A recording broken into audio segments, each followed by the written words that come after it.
Today's live stream is being brought to you by Clarity Media. Support the San Francisco Dreamkeeper Initiative, recognizing and investing in the diverse Black and African American communities of San Francisco with a wide range of programs to support youth, families, seniors, and members of the Black LGBTQ+ communities. Dreamkeeper San Francisco is fostering hope for generations of Black people to feel free to dream boldly. Visit dreamkeepersf.org today.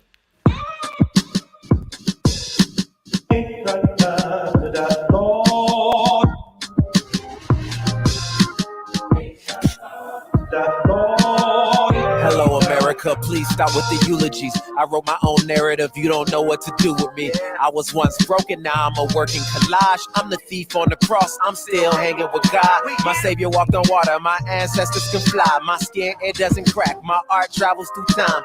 Jesus slept in the grave, but he rose feeling fine, cause their eyes were watching. See for ourselves. See for ourselves.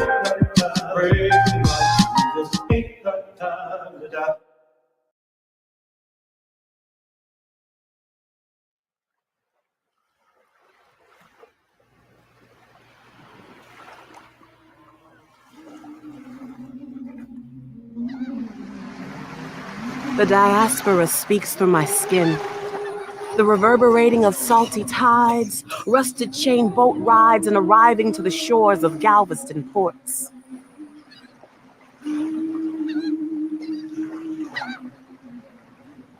The commodity of human cargo stimulated economic growth, yet it dashed the hopes of Black people to a bloody pulp. American apartheid begins. The rope becomes a noose on the neck. The oppression that crept up into a generation of people, threatening to permanently stifle their survival in a foreign land. Calloused, thorn and thistle pricked hands toiling in blood-stained cotton fields, a devastating displacement and separation of fathers and mothers from children and each other became so burdensome that the voices of the enslaved raised in unison towards the heavens for freedom. Sounds that seemed to not be heard as the chains grew heavier and the spirits grew weary. Then came 4 years of civil war. 700,000 U.S. citizens slaughtered, 4 million people emancipated. But the real question was, who would tell us that we had been set free?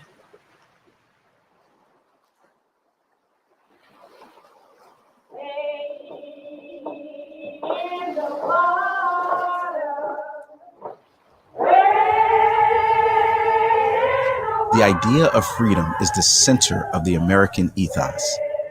It's our highest aspiration, and yet its opposite, slavery, is central to our origin story, America's original sin. Some stories are so painful that we prefer to turn away, pretending they never happened. Slavery is one of those stories, but I can't turn away. I've come to Texas to learn the true story behind Juneteenth, America's newest national holiday, and the first in which we together celebrate the end of slavery. I'm here for myself, a descendant of slaves, for my country built with their hands, and for my Christian faith, which was used to justify slavery and yet became an inspiration for liberation.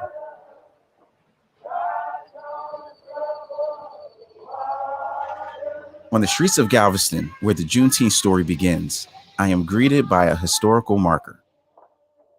On June 19, 1865, 2.5 years after the Emancipation Proclamation, General Gordon Granger arrived by boat with General Order No. 3 in hand, which stated, "All slaves are free." This involves an absolute equality of personal rights and the rights of property between former masters and slaves. To understand this new freedom, I first need to understand what they were freed from.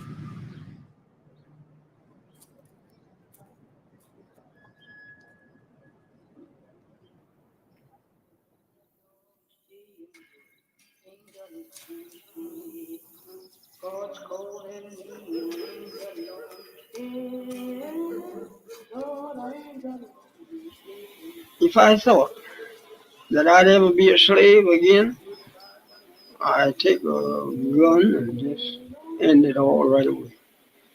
Because you're nothing but a dog. You're not a thing but a dog. We have to make history tangible. History is something you can put your hands on. It's something that impacts us. And the reality is that the past is always present with us. We're still informed by it in some ways. We are still harmed by it. And so how can we work to correct something today if we don't understand how it came to be? The voices of the past echo into the present here. Pastor Michael Waters, a native Texan who has immersed himself in this history, will translate them for me. So we can begin with this. This is a manila bracelet. This bracelet was the form of currency from Western European countries when they went to West Africa in order to purchase our ancestors as slaves. 6 to 8 of these would allow you to buy a human being. It's very important that when we talk about slavery, that we humanize it, right? You can miss the humanity when you emphasize 10 million slaves, right? We want to talk about someone's son, someone's daughter who made the arduous forced passage from their homeland to this country. And we also need to talk about the persons who are part of that business transaction. And so this was a part of that transaction. After you had been purchased, of course, you were put in chains. These are authentic chains from Ghana. Just imagine, feel the weight of these, of having these placed upon you. And these would be placed on wrist or feet? These would be placed on feet. Okay, these are shackles. And you'd be on the ship for months before you actually set off for passage. Once you came, unfortunately, to these shores, you exchanged chains, one chain for another. These would be the chains of the auction. This one right here says strong, healthy African Negroes, lot number 32. W.W. Wilbur, who was a slave seller from 1806. And so you have marketing and you have branding in the selling of humanity. So this is an advertisement. This is an advertisement, absolutely.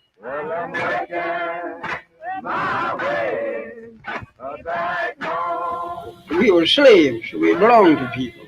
They sell us like they sell horses and cows and hogs and all like that. Have an auction bench, sell the women, sell the men. $200, $100.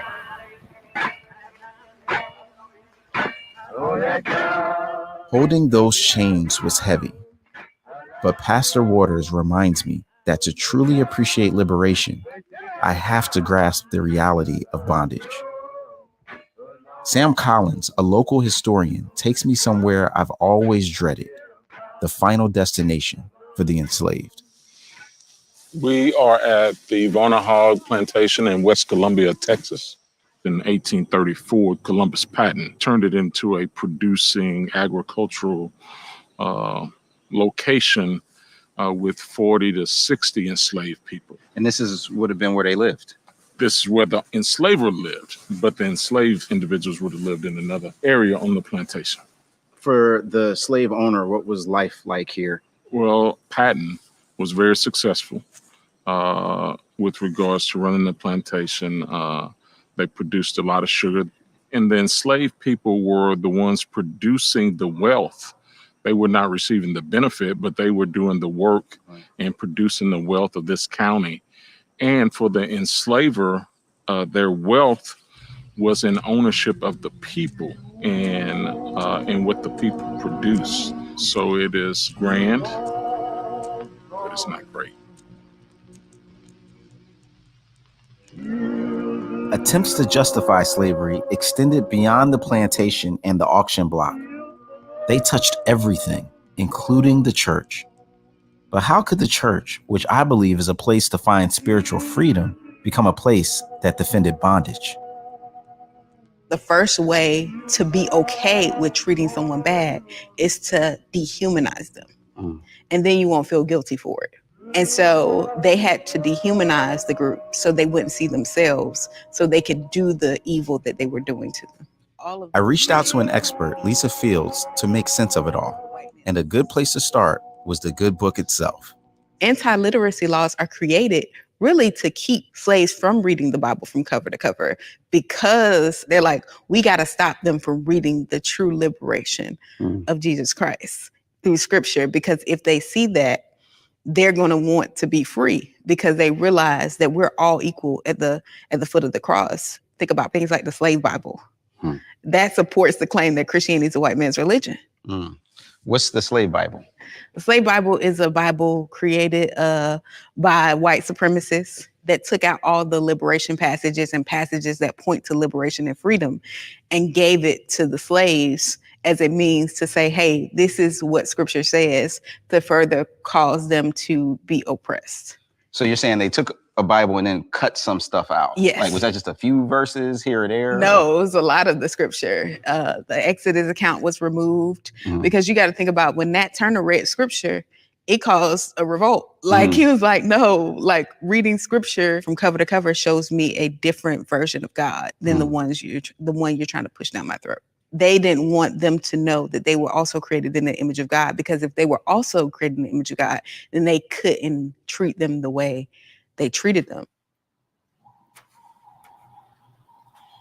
The lies and distortions of slavery stretch broad and far, like old twisted branches, infecting the mind, body, and soul of the enslaved and the enslaver.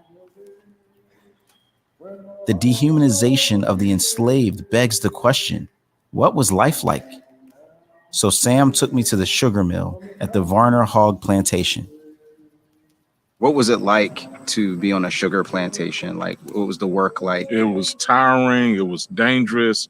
You had to deal with snakes and mosquitoes, and they would have worked around the clock trying to get all of this sugarcane cut and processed. And what did it look like to process it out? And what does those bowls have to do with that? They heated it up to get all the impurities and things out from bowl to bowl. They kept going to smaller bowls as they heated and moved that and it down. would just kind of get concentrated. So super hot. So they're heating those bowls up and already in the hot sun. And then on top of that, fire underneath to distill it. Yeah.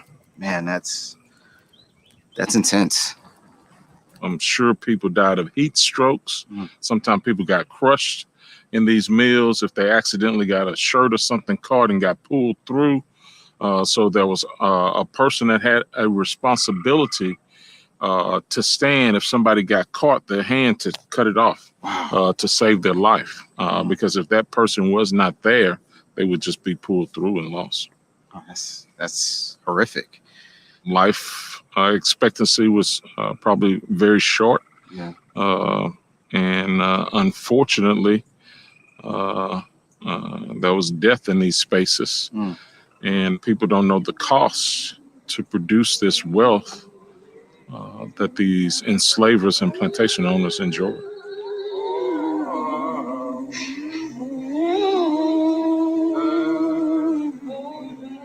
But I think that old woman just tied her hand this way, around the feet of the tree and whipped her. Well, she couldn't do nothing but just kick her feet, just kick her feet. But it just had her clothes all down to her waist, and every now and then they'd whip her, and then snuff the pipe out on her, snuff the pipe out on her.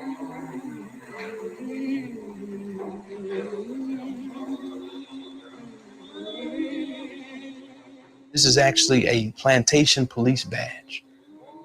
And any white male in particular who wanted to be a part of the plantation police could be.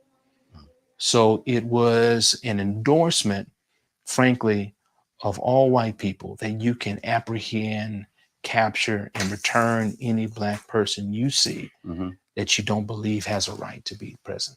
So what's the story that people are telling themselves to make this all okay? Because it feels so horrific and seems so obviously wrong. Well, one of the things they're saying is that enslaved persons and their enslavers were like family, that they shared meals together, that they worshiped together, that it really wasn't as bad as it might appear. Here's the unfortunate reality. 23andMe recently did a study that showed even in the genetic makeup of Americans, you can see the legacy of sexual assault.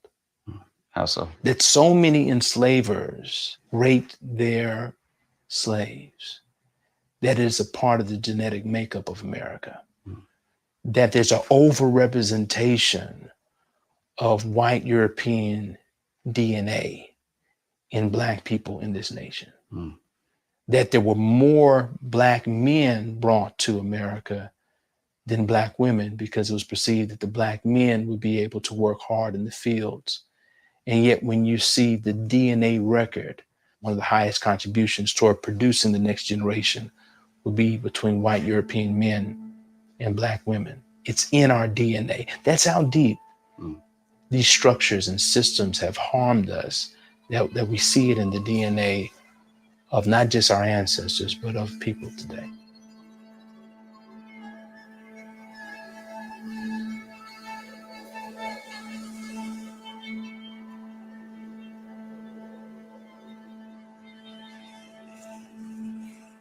So we are now here at the ruins of the slave cabins where the enslaved people would have come to try and get some rest after a long day of hard labor.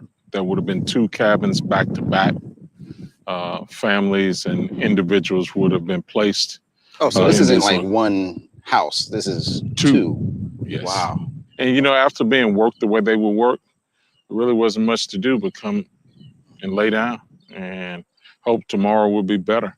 And sometime tomorrow got better and sometime tomorrow got worse. Man, how do you keep hope even in the midst of studying these dark things? Well, for me, this world is not eternal. So this is temporary. We're journeying through this. It is difficult studying this history. It is mentally challenging. There are times that I have to just put books down because some of the things you read are so horrifying that you must give yourself a break. So you have to have a decompression time. But again, you hold on to the hope of things getting better. As long as we have breath in life, we can hope for things to get better. So I hold on to the fact that the individual survived, that even in that oppressive environment, they stayed alive and tried to make it to that next day. And ultimately, they knew that they would not be here forever. That one day they too would transition to true freedom. And that is my hope. Don't want to transition today. No, but not today. When I do, I'll be at peace because I'll truly be free. Sam's ancestors were sustained by a faith that seems to keep him going too.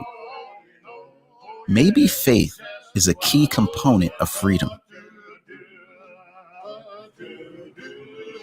Back in Galveston, Ashton Villa stands in stark contrast to the remains of the slave quarters of Varner Hogg Plantation.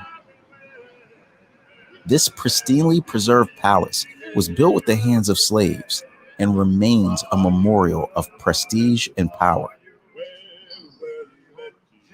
Here, I find competing narratives about Galveston and Juneteenth. At one point, it was declared the place where General Gordon Granger triumphantly read his order announcing freedom. But that account has been debunked as a myth created to offer a more heroic story to this iconic structure.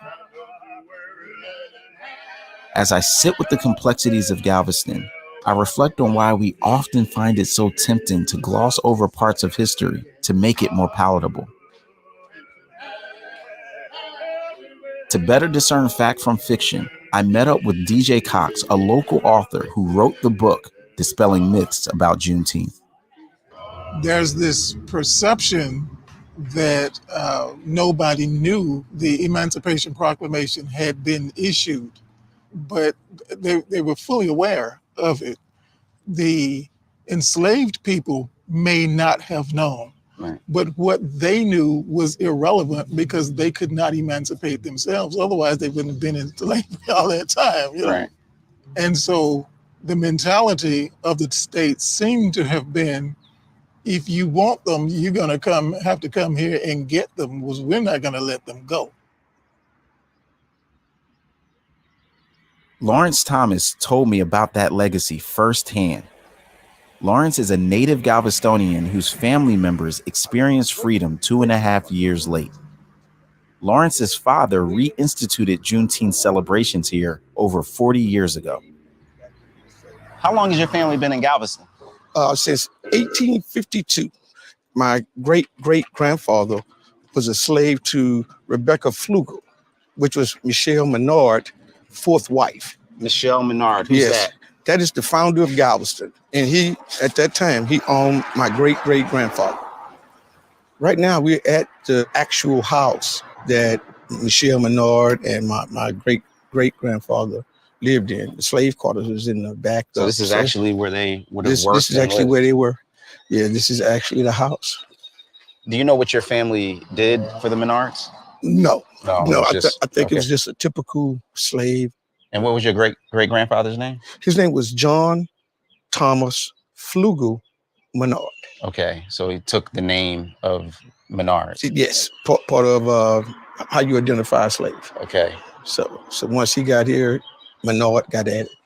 My great-great-grandfather had two kids. Right. He had William Menard Thomas. He put the slave name back in there so we can remember. Why do you think it was important for him to say we want to remember where we came from or remember this dark history? Because it was basically against the law to know any history. We're still trying to go back now, to go back a little further, to find out a little bit further, but it's so difficult. We're literally at the house of the founder of Galveston. Yes. Do you feel like your family helped build Galveston? Oh, most definitely. But thank God my dad's not here, because you wouldn't be interviewing me, you'd be interviewing him. You'd be getting the earful of that. We built this city. To hear "we built this city" reveals a well-earned pride in the midst of all this painful history.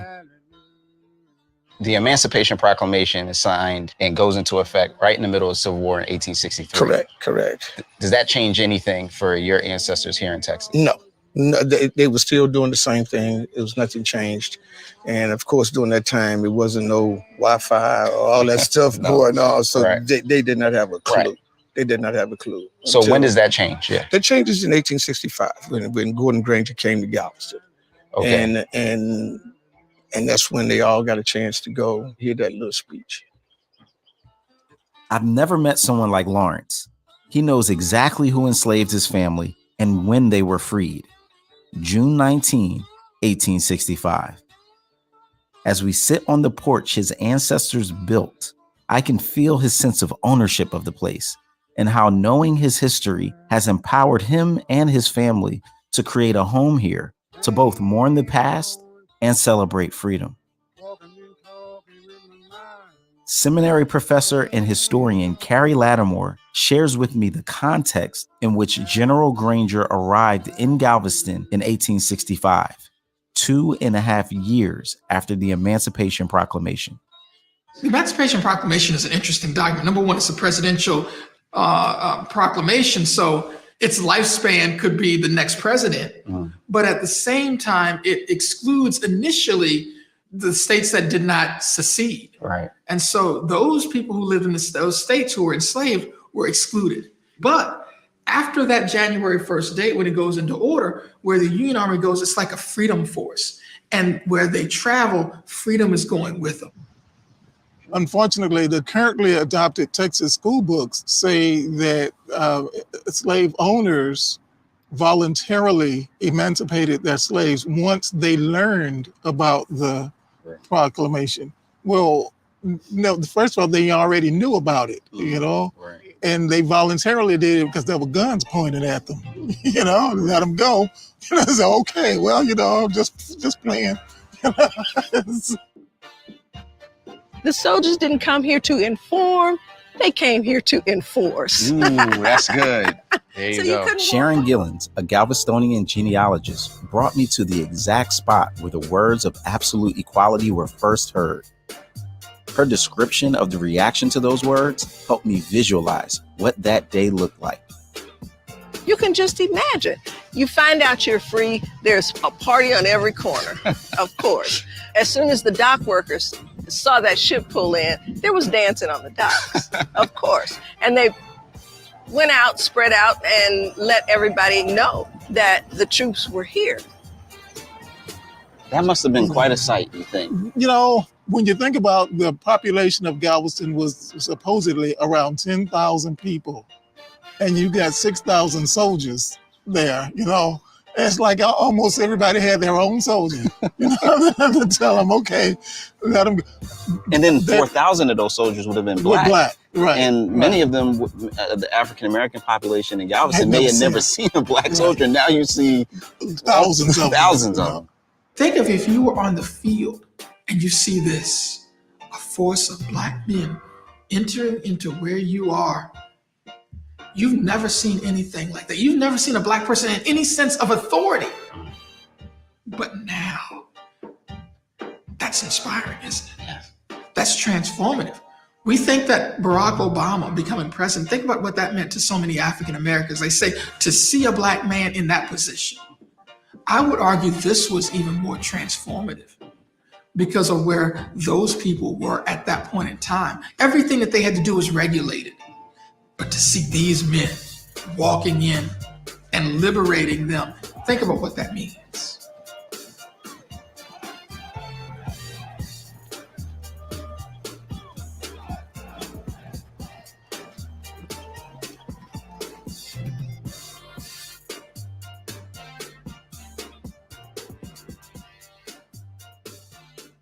After enslaved people were emancipated, their first official celebration that took place in Galveston started right here at the old Galveston courthouse. Right here. Right here. And it consisted of a processional from the old Galveston courthouse to the colored church on Broadway. And the colored church on Broadway was Reedy Chapel, AME Church. On January 2nd, there's an article about the processional. It talks about how many people were there. It talks about the weather was extremely cold and raining that day. And they talked about the fact that the women walked on the sidewalk and the men walked in the street, and that the ladies' ankles were exposed because they had to lift their skirts to keep them from getting wet. So this is documentary evidence. We know for a fact that that processional started right here and went to Reedy Chapel AME Church. So you're telling me the first official citywide celebration of Juneteenth happened in January? Yes, it did. And the reason it happened in January is because January 1st was the official effective date of the Emancipation Proclamation. Wow. So this happened more than 2.5 years after that.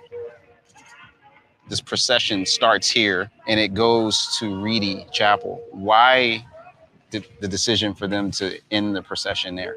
I think they were prayerful and just joyously happy that God had answered their prayers to grant them freedom. And so what they did when they went there was they sang, they prayed, they gave thanks for the opportunity to change their lives. They still had the faith, even through all those many years of enslavement. They had the faith that they would soon be free. One of the things that people, especially this far removed from those moments, ask about is why would people adopt the faith or the belief of those who would enslave them? Well, I can't say exactly what would have been in their heart, except that God was in the mix. Yeah. They believed that it was God. They didn't feel like they had been freed by their enslavers. They felt that they had been emancipated by God. In spite of all the talk to the contrary, these formerly enslaved people intrinsically grasped the truth that God was in the mix.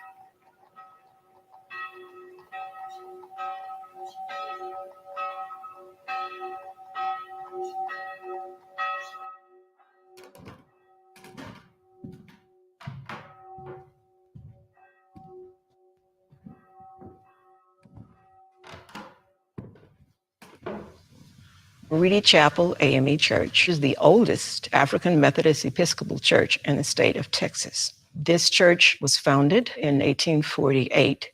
They set it up as a place where their slaves could worship. When the Civil War was over, they deeded the church to the formerly enslaved people. Wow. So, I mean, 1848, that's several decades. 174 years ago. We just Yeah. celebrated the 174th anniversary 174. this month. This is really like where Juneteenth starts in terms of as a celebration of all the places that someone could gather. Why a church?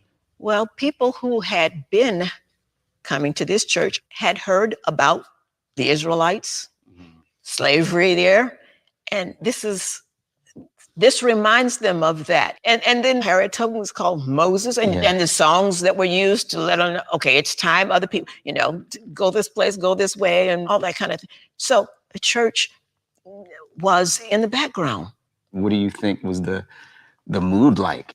I would think that people were very exuberant, because this was the first time they found out that they were free. Right. In fact, it said that for that 4th of July, it was the Black people that celebrated in 1865. Wow. Because others consider that's part of the Union. That is really interesting. So like 4th of July, 1865, as they say, it hit different. It hit differently. Freedom is the only thing I need. Freedom, the only thing I need indeed. Freedom, come and fill me with your truth. Come and let your light shine through on me. After 246 years and generations of families living their whole lives in bondage, the institution of slavery came to an end, and a new chapter in the American story began.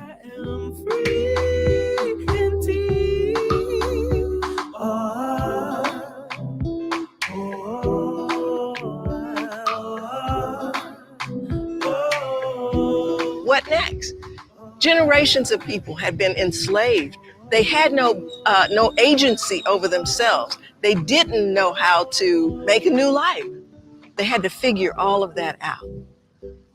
Once Juneteenth happened and those slaves felt the touch of freedom, the promise of freedom, the fulfillment of their hopes and dreams, that means something psychologically. You can't break a person in the same kind of way when they know who they are, when they know what their rights are. So that's changed. What hasn't changed is the racism that they're going to have to deal with. And that may have actually gotten worse.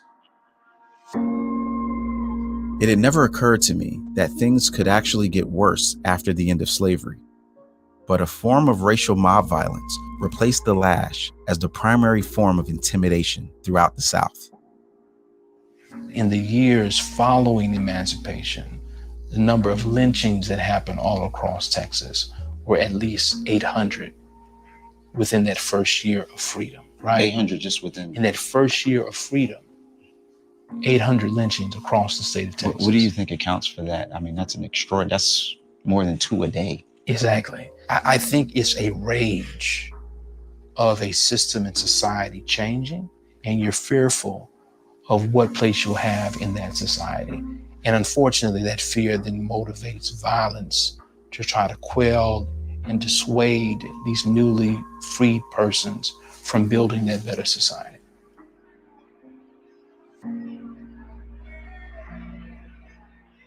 That new society was initially enforced by Union troops, but after Reconstruction, violence and terror were utilized to prevent Blacks from voting and to reestablish the previous racial caste system that thrived during slavery. You got to think about the mindset of a community. For instance, this is a lynching depiction where they have placed an image of a Black man hanging on a tree in art. You got to think about the mindset of society that would find pleasure in mass producing pictures of Black death. As we research the backs of some of these postcards, some would say something. Oh, this is a postcard. Oh, this is a postcard. I just thought this was a picture. Oh, no, these were mailed across the world. These were popular. This is a mass-produced image of Black death. And on the back, sometimes people would write, "Happy birthday, Mom." Right? In other cards, they would proudly say, "Look over to the right in the back corner and you'll see me. I was there." So somebody took the time and the effort to put in form of art and to mass produce this postcard depicting a Black man hanging from his neck. The South wants to limit freedom to the most conscripted way possible, i.e. the freedom to not be a slave. But as far as citizenship, no. Voting, no. Real rights, no. Black codes are enacted throughout the South. And what are the Black codes? Black codes are laws that were on the books that kind of garnered or kind of geared African-American life. So some areas had Black codes that say that Black people cannot come into this area, or that Black people had to work in certain types of occupations. They could not work in these types of occupations. So these are the kinds of laws that restrict Black mobility. You could have curfews. So all of these kinds of things are enacted to keep Blacks in their place. And if you look at Granger's proclamation, it says go back to work, doesn't it? Yes. So what was racialized slavery now becomes economic, because slavery is going to be replaced by something that's similar, yet somewhat different. So there's a sense in which aspects of slavery don't end, it just morphs. Yeah, it transitions, because slavery at its essence is control. Right. You have to have control to enslave a population. Right. You have to control their mobility. Right. You have to control what they work at. You have to control every aspect of their life. The line between slavery and freedom seemed to blur, putting former slaves in impossible positions. The formerly enslaved people are urged to remain with their former owners and work for wages. Of course, some people did not have the money to pay their formerly enslaved people, and here's where you see the sharecropping system come into play. Now that seems to be an immediately, problematic is a gentle way of putting it. Almost untenable situation. It is. That you're telling people to now work willingly for people who formerly enslaved them. Yes, but if you have a family, then you have a motivation to stay. And the question is, do I go out and strike out on my own? Some stayed where they were to survive, and others sought freedom by venturing out to the great unknown. Houston historian Deborah Blacklock Sloan explained that the decisions weren't simple or easy and were fraught with risk. If you stay on the plantation, then contracts were drawn up between the plantation owner and the former enslaved, right? So they came up with contracts. I'm going to pay you so much, or either you work the land and then, whatever's left is yours. Well, they never caught up. Remember, they never caught up. So that meant they were still in debt. Now, some plantation owners gave them land to work, and to keep. But again, you say, okay, I'm going to pay you if you produce so many crops. Then if the weather's bad and you don't produce those crops, then you owe who? The plantation owner. Wow. So it's almost like another form of bondage. It's another form of bondage, yes. Wow. The people who stayed on the plantation, I can't blame them for staying. With the people who left and said, I'm going to take a chance, those are the people who are really resilient. They really are, because they didn't know what to expect. They didn't know where they were going necessarily. They came with nothing. Wow.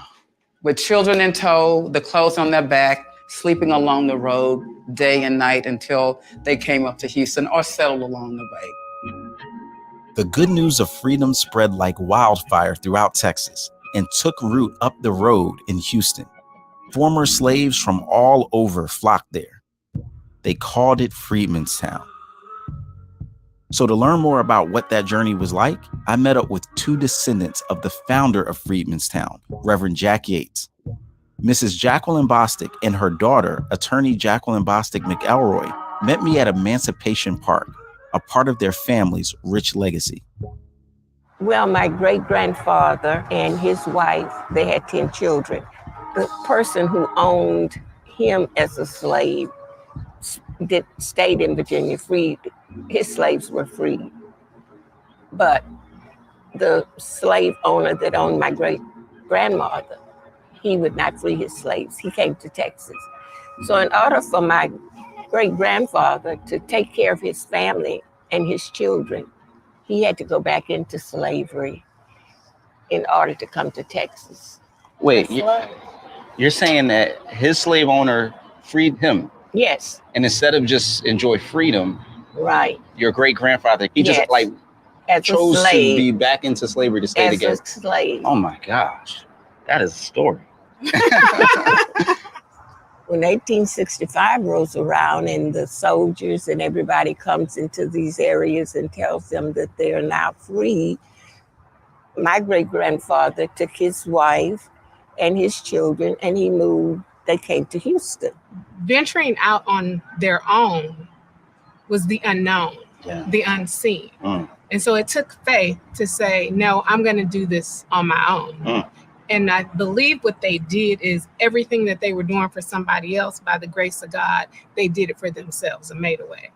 When they came to Houston, there were no institutions, no schools, no churches for them here. And so he went about what we would call today developing what was known as Freedman's Town. And he also started a church. When he arrived, there were no institutions for his people, so Reverend Jack Yates built them. He started with Antioch Missionary Baptist Church, so I asked the current shepherd of the flock, Pastor Lou, to show me around. He's an awesome guy with a story of just resilience, a man with a heart for God and his people. But what attracts me more to him is just his love for his family. Antioch was founded just months after June 19th, 1865. It became the epicenter of faith and freedom for Freedman's Town. From Antioch, Reverend Yates started schools, coordinated community initiatives, organized the purchase of Emancipation Park, and supported the institute that would become Texas Southern University. This church is a monument to the faith and fortitude of those who built it and those like Pastor Lou who keep it going.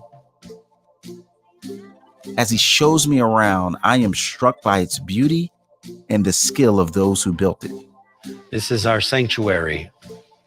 Very intricate in its design, very purposed in its layout. As a matter of fact, when you look at these pews, we sit and our congregation sit in the same pews that they built back then. They're still gifted with the talents that they had in building this country. Now they're pouring the same talent into this sanctuary and giving God the glory. One of the things that we're most proud of about this sanctuary is if you look up at our ceiling structure, you'll see a cross that was made in the pitches and the cuts of our roof. And so to have this idea of Christ's outstretched arms covering us, and always watching over us, serving as a reminder that it was through his death, burial, and resurrection that we're even here.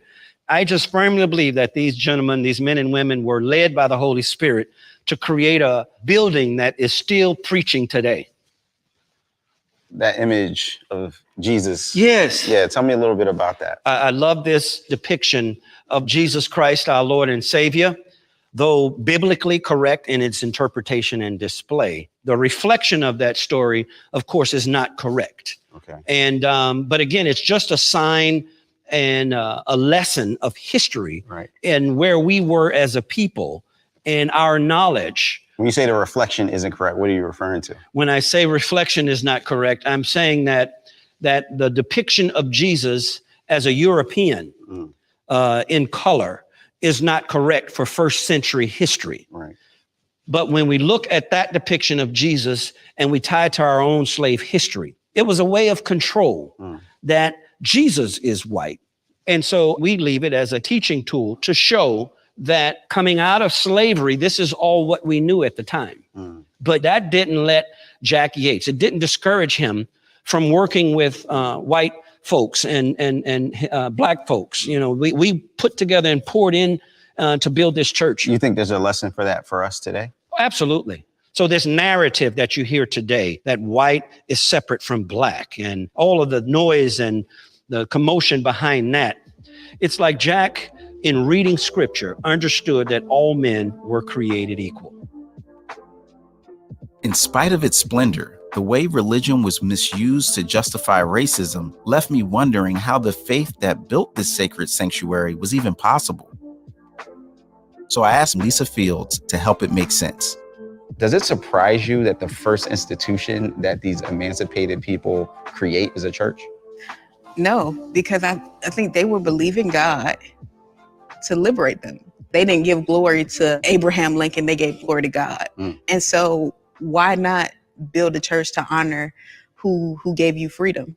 You know, they always had these secret churches that they would go to outside of what their slave master provided. And it's like, we want to build a space that lets us worship the God who liberates us fully as ourselves, fully free, and celebrate him without being told this view of God that's not true to scripture.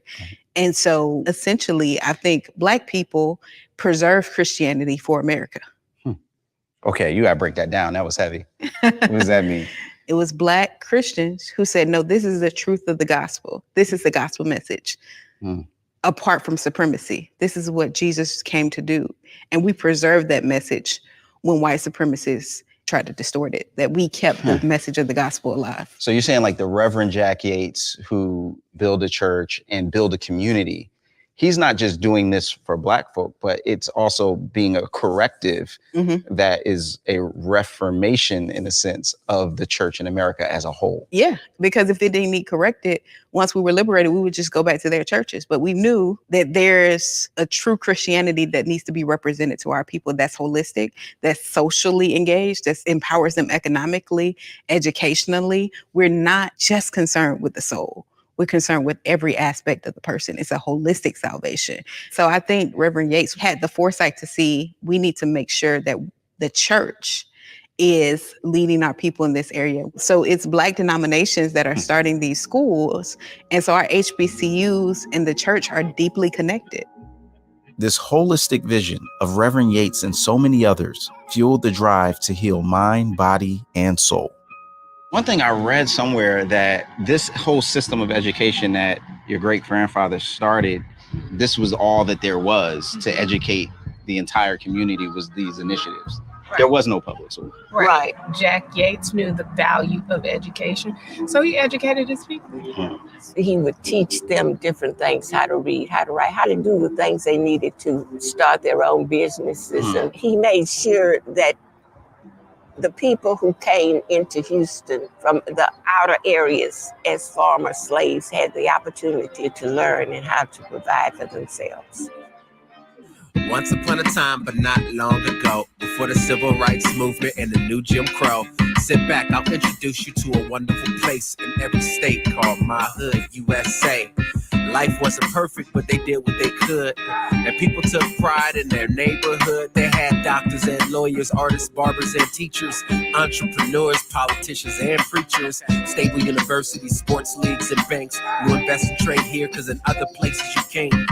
Black owned, from the cradle to the coffin. Before the NBA, we had a history of balling. Durham, Greenwood, Atlanta, Sweet, Auburn, Quakertown, and Denton, Third Ward, Houston. But here's a caution. Why they wanted their turn to just earn and make a living? Some just wanted them to burn, baby, burn. It was vicious. If the city wasn't consumed by unexplained flames, it would eventually change due to eminent domain. How can you own a home if you can't get a loan? And the powers that be just redline your zone. The government wants you. Redlining was unfortunately that marriage between the federal government, between the banks, and between the housing administration to provide, frankly, financial benefit based on race to white people in terms of purchasing a home, but for Black people, regulated them to these quote unquote redlined areas where you could not get a loan. You could not receive support for starting a business. And you can, frankly, over these many decades, identify almost to a pinpoint where concentrated poverty remains in urban centers based upon the work that took place in the 1930s. Freedmanstown flourished under the spiritual and civic leadership of Reverend Jack Yates and others. The journey from enslaved to self-sustained was remarkable. They turned a bayou into a bustling home base of Black excellence and persisted even after decades of policies like redlining and segregation. But all of these factors finally took their toll as the city built a highway that ran right through it. Businesses closed, the neighborhood was divided, and people began moving to other places to find freedom. Though much of its glorious past is faded, residents like Deborah are preserving its rich history and restoring its former glory. There's just a few left. There were 550 structures when the 1985 National Register application was administered, and now there are less than 50 structures that are left. Like these? But total. 550 structures total, different just 20 sizes. years ago. So yes, gone. They remained for over, like almost 100 years. Right. So they've been demolished or burned, either way. Why is it important for you that these structures remain and the history is preserved? Well, these structures tell the persistence of Black people who had to deal with Jim Crow, Reconstruction. So this is a story of resistance and persistence and accomplishment. It's a powerful story. Yes, it is. And it needs to be here for the young people to learn it. I'm a native Houstonian. I knew nothing about it in school. I was 40 years old when I learned about this history. It wasn't in my school books at all. What was the impact on you when you discovered this history? I was very surprised, and I was also proud when I found out what these people accomplished. Deborah's pride in Freedmanstown prompts her to preserve its past and educate the next generation. But the persistence Deborah references reveals that in many ways, the struggle for absolute equality never ended. And while neighborhoods like Freedmanstown fought to flourish or even survive, another battle was taking place that wasn't just about government policies, but the darkness of the human soul. My friend, this is an authentic Ku Klux Klan hood and robe from the second rise of the Klan in 1915. This is called a Ku Klux Klan Hero Cross. This was given to members that were part of the beginning of the Klan in 1866 to honor them during the second rise in 1915. On the back of here, you see a gentleman by the name of William Joseph Simmons. He was the leader, Imperial Wizard of the second rise. He was a Methodist minister. In October of 1915, he took a group of men atop of Stone Mountain. They built an altar, put down an American flag, a sword, and a Bible. And William Joseph Simmons said he heard the angels of heaven rejoicing as they began this new movement of the Klan. Now you think about that. You have a Methodist minister who is founding a new white supremacist organization that is breeding death and destruction across this country. He had a very, very unique view of what the scriptures declared concerning his calling in the world. And that's been our challenge. You can make the Bible say whatever you want it to say, to justify whatever you want it to justify. And so that's been the challenge throughout our history of individuals shifting and twisting the scriptures to motivate and to give cover for their own desires. There's a few dates that you mentioned that just didn't seem like a coincidence. 1865, freedom comes to Texas. You said 1866. 1866 is the rise of the Klan. The Klan begins as a counter move to this era of Reconstruction. So it was very much a reaction to Juneteenth. Absolutely. In Texas. Now, what about 1915? What's the significance? What's happening in that time? 1915, The Birth of a Nation. The movie becomes the first film shown at the White House.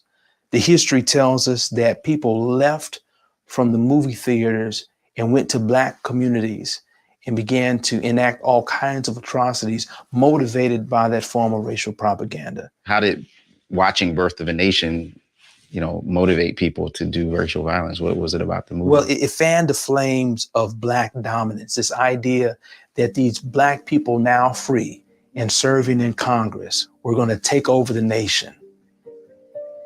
The tension of that whole movie is of a white man in blackface chasing a white damsel in distress through the forest, of course, with the idea that he's going to assault her. She jumps to her death, an honor killing, saying that it's better that she die than to fall in the hands of a Black man. And it's the Ku Klux Klan that rides in as the knights, as the heroes to save the day, to save the nation, and to purge America from the presence of Black people in public life.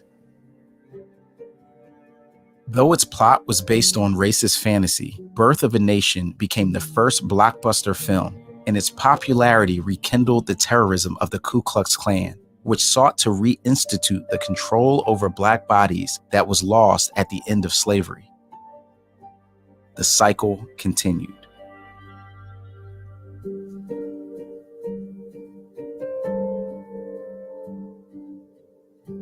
From the slave Bible to the birth of the Klan, the misuse of scripture to prop up racism has devastated many and caused others like me to struggle to discern the difference between gospel truth and its misuse. The past is indeed always present with us. Where do we go from here?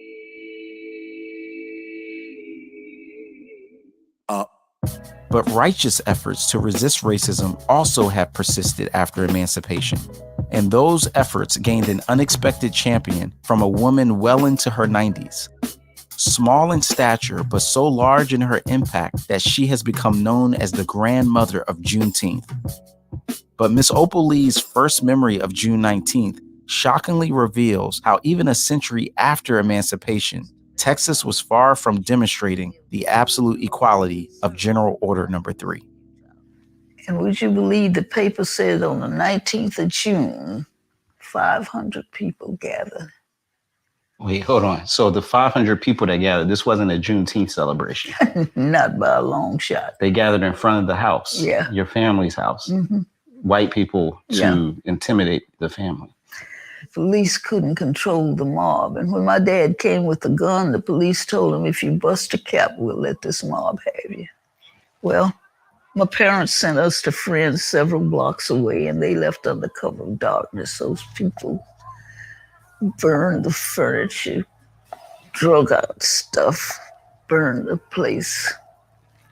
My parents never, ever said anything to us about it. Never. They worked and worked and worked and bought another home. Do you know why did the mob come up to your parents' house? We were in their neighborhood and they didn't want us there. And that was their way of saying, get out. You know, not knock on your door and say, we don't need you here, but we'll show you.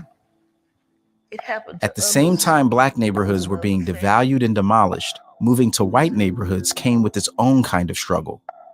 That mob and those police officers all seemed to agree that Miss Opal Lee's parents chose a home in the wrong neighborhood. Their American dream had become a nightmare. Some have viewed addressing the racial past as a hindrance to progress. But Sam Collins explained that we all have work to do to fulfill the promises of our nation. Maya Angelou has a quote, history despite its wrenching pain cannot be unlived, but if faced with courage need not be lived again. So what we have to do as a country and as individuals, as we continue to tell these stories, we're doing repair work to our American home. This American home has bad wiring, bad plumbing, foundation is off. And this generation is on the deed as owners. So it is our job to rewire the house, replumb it, fix the foundation so that future generations don't have to deal with the problems we're dealing with. What has happened, we have deferred maintenance on the building. And it's time for us to do the repair work and become new again so that the old things will be behind us. Yes. And we become a better society and we become a better state, a better country, and hopefully a better world by getting this American house fixed. It's not enough to talk about the need for repairs in a house. Homeowners need to get to work to fix it. To figure out how to do that work, I reached out to a friend whose walk matches his talk. Lecrae Moore is a 2-time Grammy Award-winning hip-hop artist whose work in the community is as impressive as his music career. Like me, Lecrae has been on his own journey to make sense of the often complicated relationship between faith and freedom for a Black man in America. So apparently this has been rated best fried chicken in Fort Worth. Hi. Hello. I have smothered pork chops for you and fried chicken. Thank you. If you need anything, let me know. A bed? I'm gonna need a bed. What am I supposed to do with this? All right, let's see what this chicken talking about. And I'm home. You know what I mean? Just like that. Yeah, I'm home.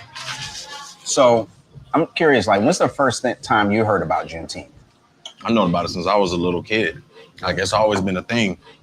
You know, of course, my mom, born and raised in Houston. I thought it was all around the country. I thought it was just as big all around the country as it was in Texas, because we would always go to the Juneteenth parades. We'd always go to the festivals. It was just a part of my upbringing. Okay. I thought it was always a thing. So I always felt educated about it. It wasn't until I left Texas and I realized that y'all don't know about Juneteenth. Like, this is not a thing for y'all. Right. You know, so it was always something for me. Outside of his Texas community, Lecrae began to experience that his perspective on Juneteenth and the struggle for absolute equality created an apparent tension for some within his community of faith. I wasn't raised a Christian. So the first Christian worldview that was established for me was white evangelicals discipled these African Americans who then discipled me. Right. So my perspective was that this particular group of evangelicals, I thought they were the end all be all in terms of Christianity. I thought their view was the view. But when the plight of Black people in America surfaced, I thought that these conservative white evangelicals would see my side of the issue. I say, hey, we should care about the poor. Yes, amen. Hey, we should care about the marginalized. Yes, amen. Hey, we should care about injustice for Black people. Whoa, brother. Going too far. And it crushed me. I can relate with Lecrae's frustration because I've been there. I too have been shocked when my pleas for understanding and acknowledgement of my people's struggles have been met with anger and resistance within the Christian community that I've claimed as my own. I think you can be distant from movement when you've not fully embraced the command of God to love your neighbor as yourself. When you love your neighbor as yourself, that's not just a child over there that's hurt. That's my child. That's not just a community over there that's ostracized. That's my community. You feel the pain through proximity. That's our call, is to be more like the Christ. I think Jesus introduced himself in a very powerful way in Luke 4:18 and 19. When Jesus went into the synagogue and he dug into the crates of Isaiah, pulled out a hijab, he said, the Spirit of the Lord is upon me because he's anointed me to speak good news to the poor, recovery of sight to the blind, to let the oppressed go free, to declare Jubilee, the year of the Lord's favor, then rolled up the scroll and said, today this is fulfilled in your hearing. What a powerful witness. That's the Jesus we espouse. That's the Jesus we uplift, who came to liberate the captive, open up their eyes so that we all see, and bring equity to the world through Jubilee. The gospel has something to say. The Bible has something to say to our finances, our education, our socioeconomic condition. It has something to say to all of it. Economically, we're still suffering disparity in our communities, educationally. And many churches are still running with those batons and having credit unions and helping with education and funding HBCUs and scholarships to make sure that we continue to do the work of those like Dr. Yates and beyond.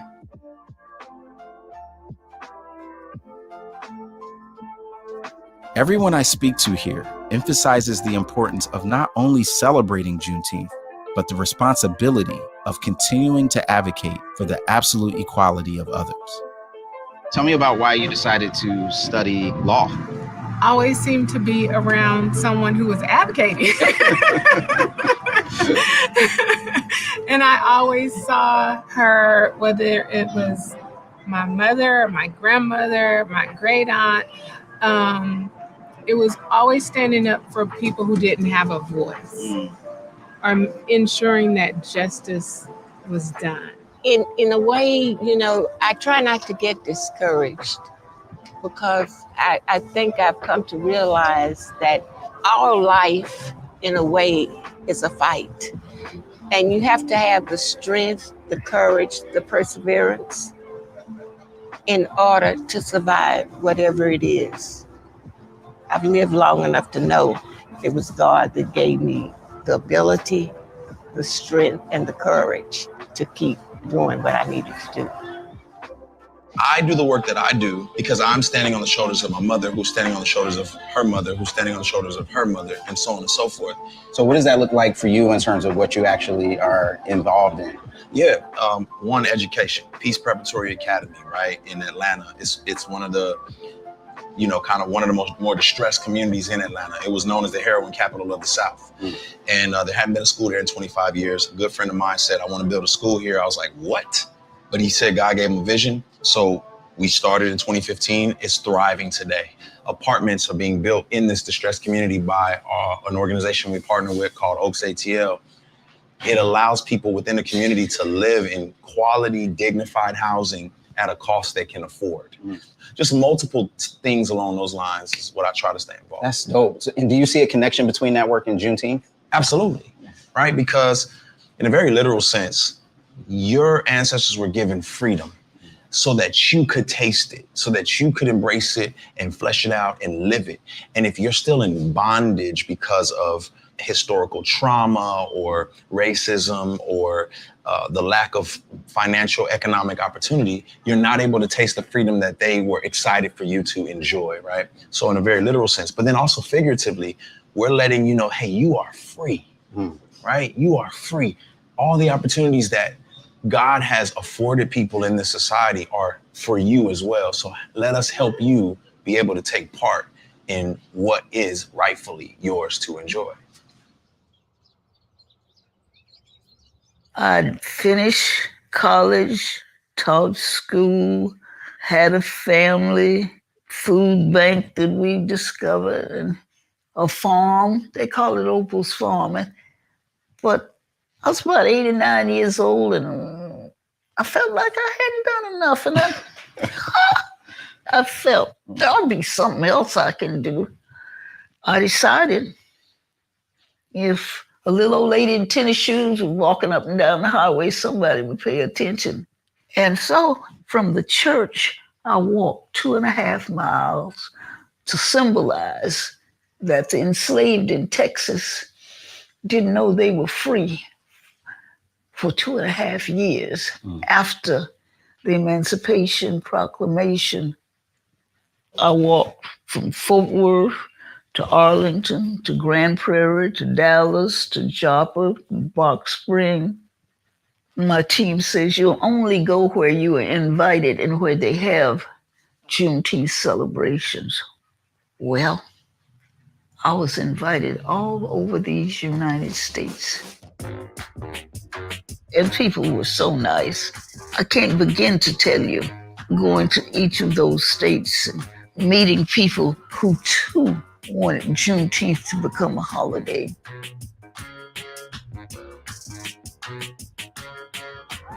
My granddaughter got the word to go to the White House, and President Biden was signing a bill to make Juneteenth a federal holiday. I'm still on cloud 9. I could have done a holy dance, but the kid says when I tried that, I'd twerking, whatever that is. So I didn't try.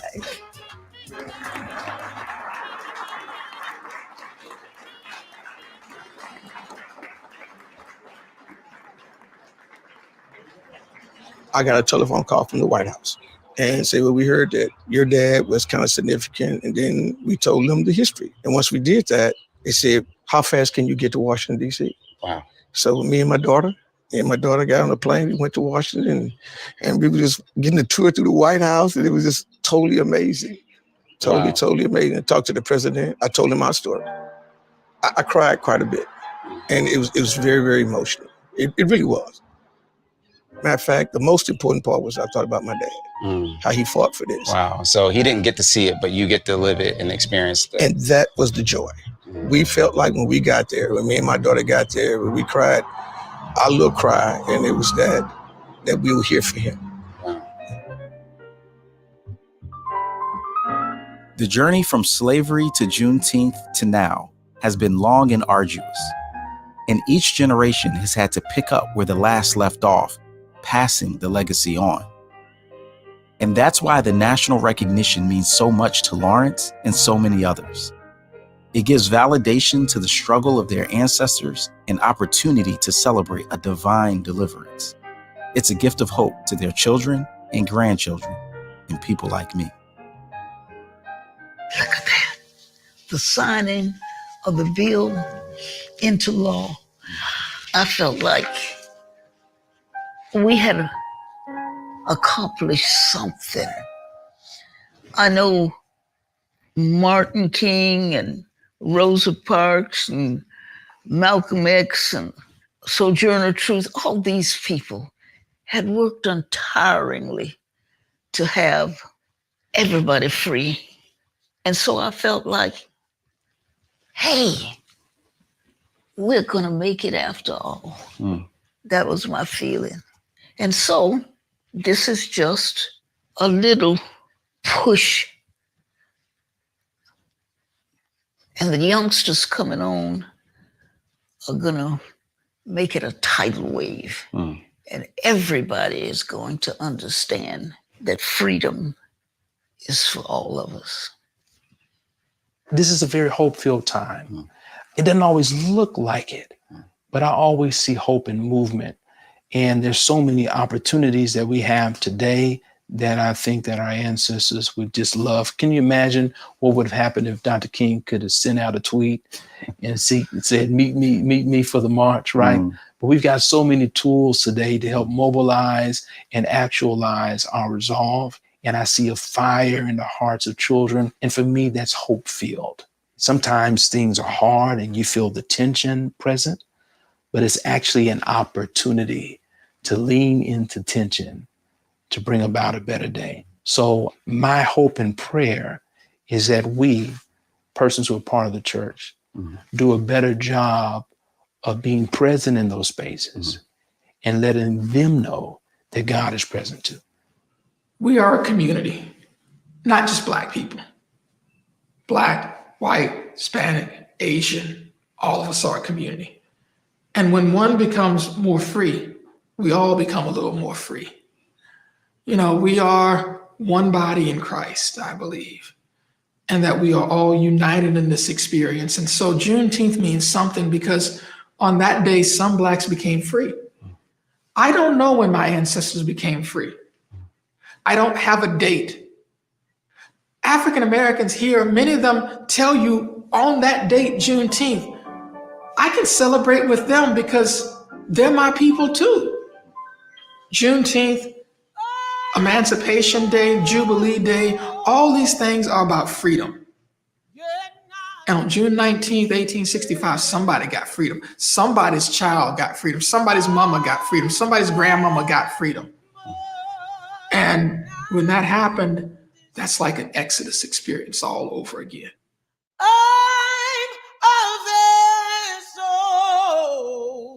People want to think of it as a Black thing or a Texas thing, but it's not. It's freedom for everybody. And I advocate celebrating freedom from the 19th of June to the 4th of July. Bruised and battered, but not broken. Born in sin, but from sin set free. The story of Juneteenth is teaching me that an end of slavery, no matter how messy and incomplete, is worthy of celebration. And that celebration of freedom is empty when we don't acknowledge the plight of those who struggled before us and express gratitude for what they endured to ensure that all are free. Thank you, Father, for your power. It has resurrected me over pain. Freedom is an invitation to meet despair with hope, oppression with justice, and hate with love. And even when freedom seems unattainable, my faith calls me to never stop fighting for it, because Christ proclaims freedom over all of us, both body and soul. And that's where we can find our strength to carry on.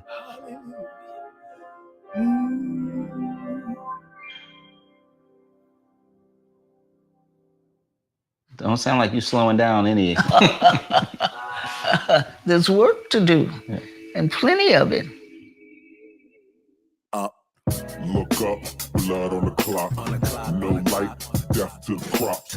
Don't listen, lies to the teeth. Let history tell the truth. Look up, blood on the clock. No light, death to the crop.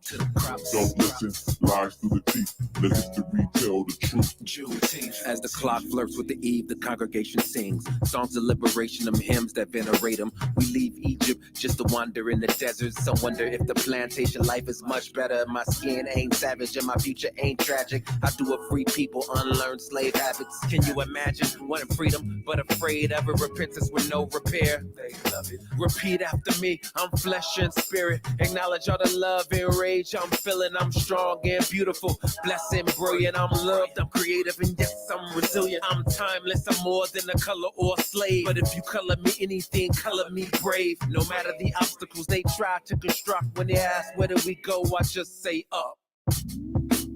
No. No. Where do we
like a mountain standing in the clouds, defying odds that were impossible. This ain't over, so don't count me out. So many said that it couldn't be done. If they were there to walk a mile in my shoes, they would see just how far I've come. It's a fight I refuse to lose. It's been tough, I know it, but these eyes are never gonna show it. I'm okay, I'll be fine. I'm taking in my life one breath at a time. Been through the fire and I felt the burn. Today's live stream is being brought to you by Clarity Media. Support the San Francisco Dreamkeeper Initiative, recognizing and investing in the diverse Black and African American communities of San Francisco with a wide range of programs to support youth, families, seniors, and members of the Black LGBTQ+ communities. Dreamkeeper San Francisco is fostering hope for generations of Black people to feel free to dream boldly. Visit dreamkeepersf.org today. If you'd like to be a guest or suggest show ideas, drop us an email or a direct message. We'd love to hear from you. Clarity Media, human stories, grassroots solutions. Subscribe, like, follow, and share. The Bay Area Mental Health Hour, Clarity Conversations, and We the People. Building trust for the first time. Out of chaos comes clarity. Clarity Media. Rock with a few, drip lit like a spotlight. Just winning, media life spinning, media life spinning.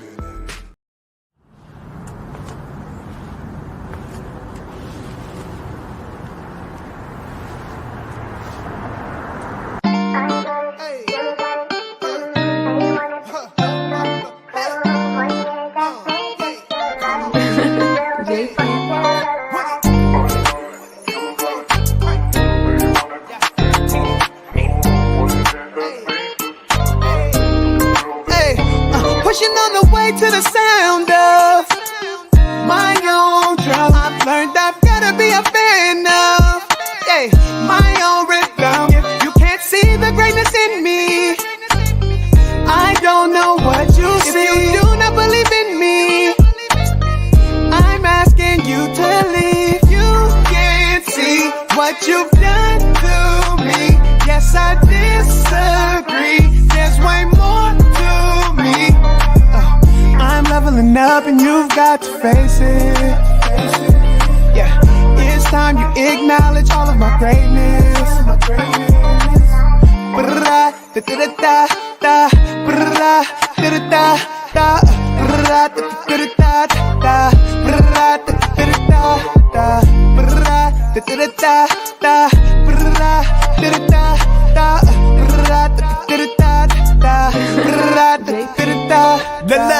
I gotta be aware of who I let in, cause some people mentality is limiting. If you can't see me as great, you focus on the flaws, and I've been showing the good and bad front of all of y'all. I gotta be aware of those that be writing them bad spells. The words used to speak on my life make heaven or hell. I was stuck, but now I'm up, leveling up, living it up, showing myself pushing on the way to the sound of my own drum. I've learned I've gotta be a fan of, my own rhythm. If you can't see the greatness in me, I don't know what you see. If you do not believe in me, I'm asking you to leave. You can't see what you've done to me.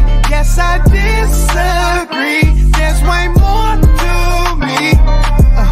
I'm leveling up and you've got to face it. Yeah, it's time you acknowledge all of my greatness.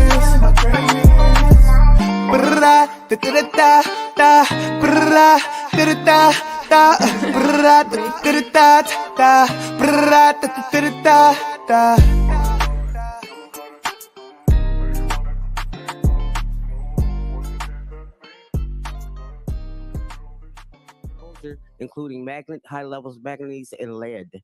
So I just want to say that this is something that you need to take into account when you're doing your planning for building, and especially on land that is landfill, and taking into the projections of sea level rise that won't just be a health hazard for District 10 residents, but also other shoreline communities and the ecosystem and life inside of the water, the ocean and stuff. So these are something that I just wanted to bring up to you guys. Yes, I want beautiful spaces and parks, but I also want the work to be done safely.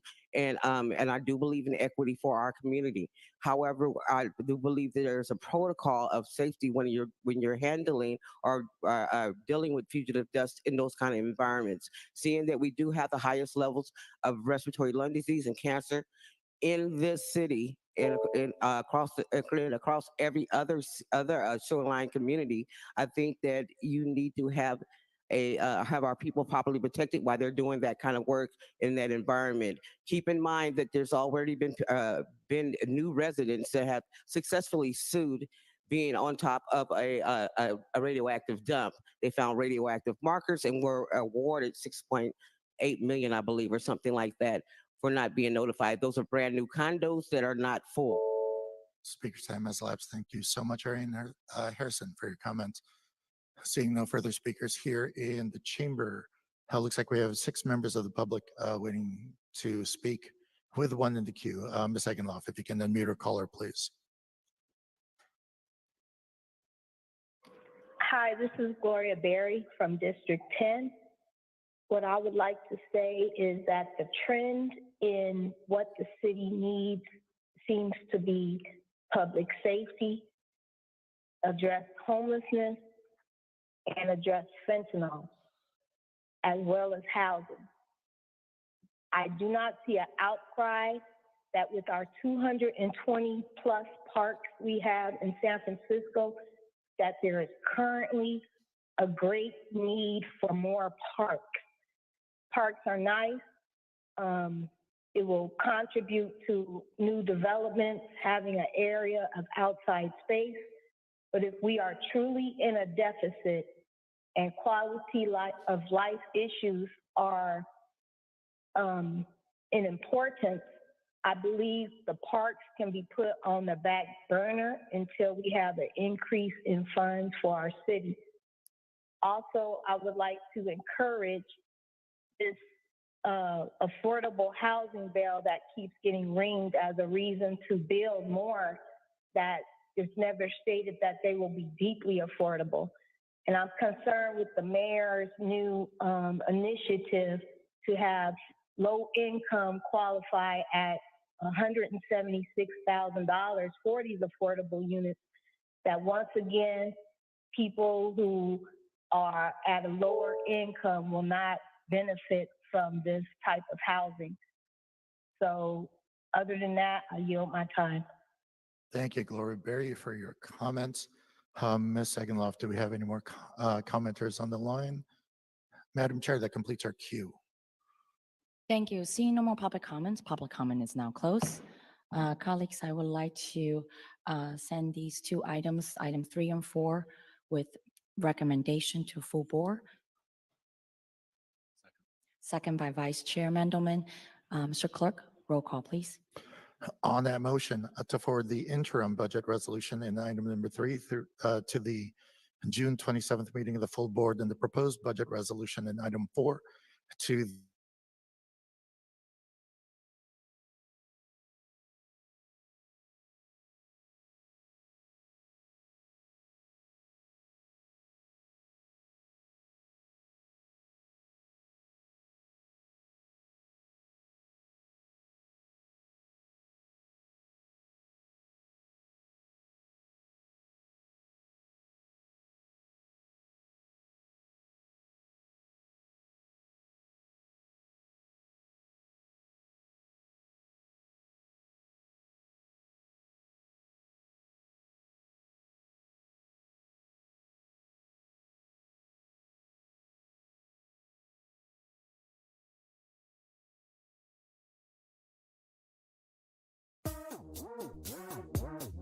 Show your support for Black-owned media with a tax-deductible contribution today. And don't forget to visit Clarity Media's Tech and Swag store for gear and supplies. Thank you.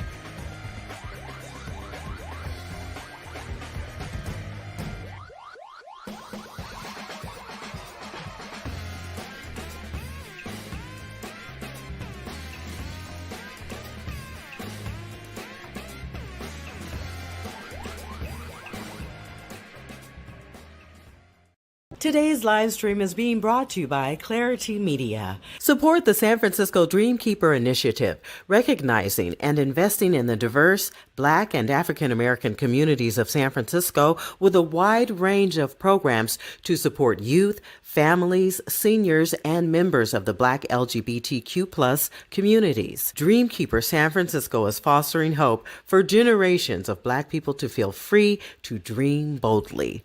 Visit dreamkeepersf.org today.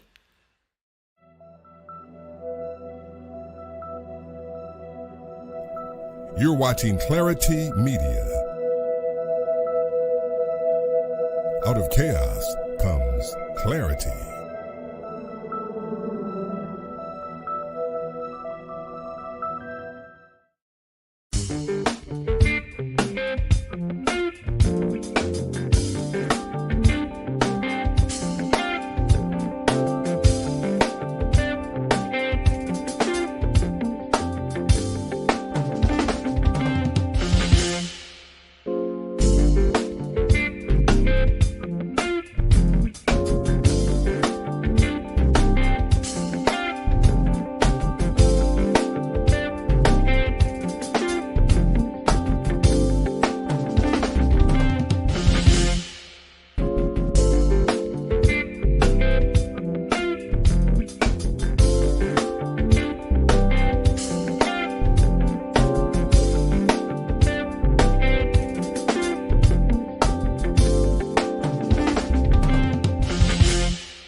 The negative outcomes, their strategies around how to address over-criminalization and making sure people who...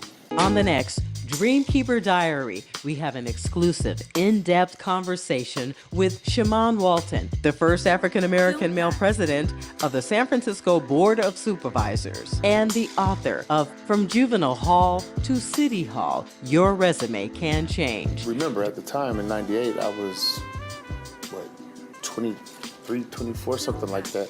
So when I started writing the book, I was at a different place in my life. A lot of things were different about me. During our conversation, we cover everything from reparations for Black San Franciscans to his journey from street life to political life and his new book. All of that and more is coming up on the Dreamkeeper Diary, presented by Clarity Media, Human Stories and Grassroots Solutions. I sit in my room in silence, glancing between the four walls surrounding me. Each wall telling its own story. Each thought creating its own moment of reflection. The daunting challenge of keeping the snapshots of my memory separate becomes unmanageable.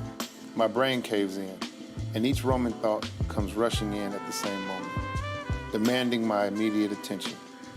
But this very familiar place has become too comfortable for me. Juvenile Hall had become my home away from home, a place I hated, yet could not resist the temptations that would keep me away.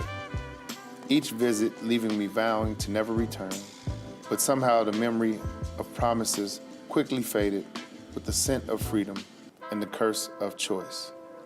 I had managed to maintain some consistency, as the reasons for my return usually had one common denominator, with the difference being only a slight twist. Clarity Media is beginning a new season of Clarity Conversations, the Dreamkeeper Diary, and the Bay Area Mental Health Hour. So please like, follow, share, and subscribe to Clarity Media on your favorite social media or digital platform, because out of chaos comes clarity. Clarity Media.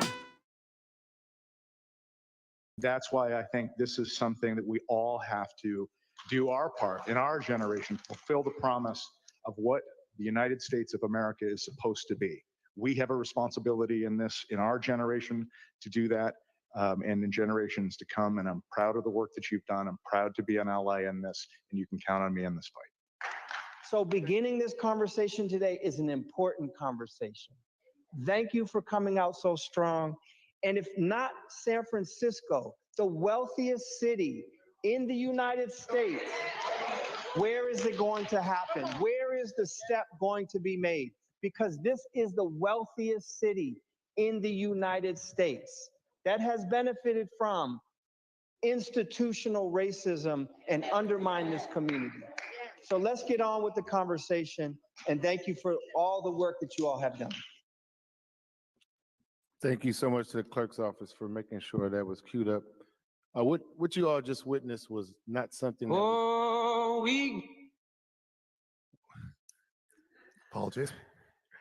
What you all witnessed just now was not something that was rehearsed, but it was a commitment made by all of my colleagues on this Board of Supervisors, which I greatly appreciate. And I just wanted the public to see again the beautiful words that were shared by my colleagues during that particular March 14th Board of Supervisors meeting. And this board's deep commitment and understanding of why we have the inequities that exist in this city for the Black community is key to achieve reparations here in San Francisco. So today we'll have some brief remarks from the chair of the African American Reparations and Advisory Committee. We'll hear from the budget and legislative analysts, whom I want to say thank you so much for your thorough report on this proposed supplemental.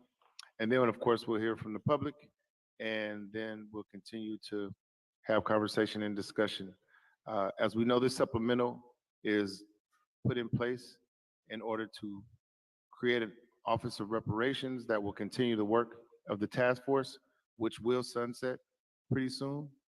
It's in order to fully staff the office, provide administrative and fiscal support to continue the work, provide resources to research individuals who will qualify per the committee's final recommendations for programming, and in order to fund some of the approved recommendations.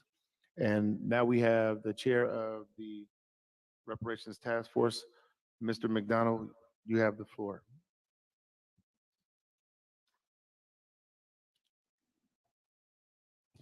Thanks, Supervisor Walton. Good afternoon, Chair Chin and members of the Budget and Appropriations Committee. Eric McDonald, honored to be the chair of the Reparations and Advisory Council, and really pleased to be here. This is, I would argue, a moment we've all been waiting for. And I say that because as the committee has been about doing the work, we are regularly asked, how is that work going?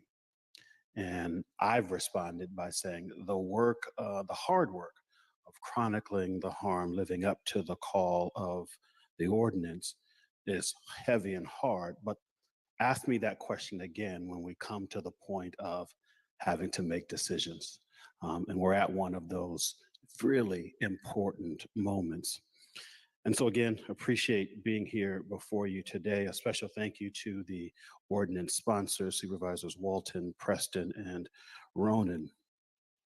As you all know, the African American Reparations and Advisory Council has worked very hard with and on behalf of the Black community in San Francisco to deliver on the charge stipulated in the ordinance that created the committee, namely to advise the Board of Supervisors, Mayor, the Human Rights Commission, and the public on the development of a San Francisco reparations plan that, one, chronicles the legacy of American chattel slavery, post-Civil War government-sanctioned discrimination against African Americans and ongoing institutional discrimination that has prevented the enslaved and their descendants from fully benefiting from the growth of the U.S. economy, with an emphasis on systemic city-sanctioned discrimination that has adversely impacted the lives of Black San Franciscans.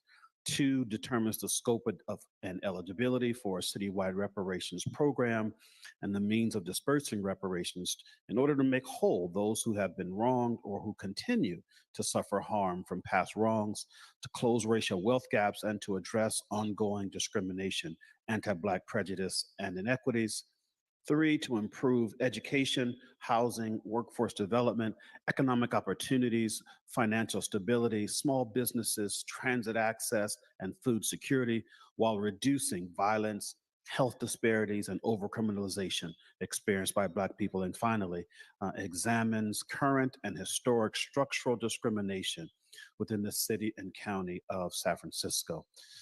As you all know, the committee is nearing completion of a final report that will be submitted to the full board and the city. And in completing the assignment, the committee determined that an essential component of the plan is to ensure that there are sufficient resources dedicated to the enablement, the implementation of all the recommendations. And this is the basis for the supplemental ask. We ask that you not pathologize the Black community, as many in the media and public have done. We know more than anyone in the city the realities of budget restrictions and constraints, how they impact our quality of life, safety, and systems. We're not ignorant to the challenge of holding fiscal responsibility for repairing harm while holding responsibility to protect vital services in San Francisco. The supplemental ask is intended to anchor the commitment that each of you made verbally, as we just heard, through the establishment of an Office of Reparations and staffing that will allow us to operationalize the eligibility process and recommendations that have been made. And while the city grapples with housing, public safety, mental health, fentanyl overdoses, transportation and food access, and a litany of other challenges, the disparities of Black San Francisco has been the bedrock of funding responses in all of these areas. And so I would also remind the committee that investments in repair and redress, which is the very definition of reparations, are unique and distinct from all other investments from the city that benefit Black folks. And we'd ask that you not compare or contrast those. This stands alone as a response to the debt that sits at the feet of the city and county of San Francisco. And as I stated earlier, a moment ago, the supplemental ask is intended to anchor the commitment that each of you here today, along with your other colleagues, made at the March hearing. If there is no infrastructure or capacity to operationalize and implement the recommendations in the report, then you relegate the hard work of the community and the committee to stacks of prior reports, which had recommendations but went nowhere. The creation of the Office of Recommendations is a vital step to ensure that actions take place. We too appreciate the work, the hard work of the budget and legislative analysts and the assessment of resources necessary to enable the beginning steps of implementation of the recommendations. In addition to the assessment that Proposition 209 does not prohibit the city from investing in communities that have been historically marginalized, underinvested in, and disenfranchised. Sadly, Black San Franciscans, past and present, fit that description. Therefore, this request, we believe, is warranted and necessary. And so finally, we hope that the expressions of support, unanimous, were not just platitudes. And so here we are at a moment of demonstrating whether those were or were not. Budgets are statements of values and priorities. And through this supplemental, we are asking that you value Black lives, past and present, and that you prioritize repairing the harms that have been experienced at the hands of the city and county of San Francisco. And to quote our Chair Chin, let's put our money where our mouth is. This is what the committee and the community expects. Thank you very much for your time.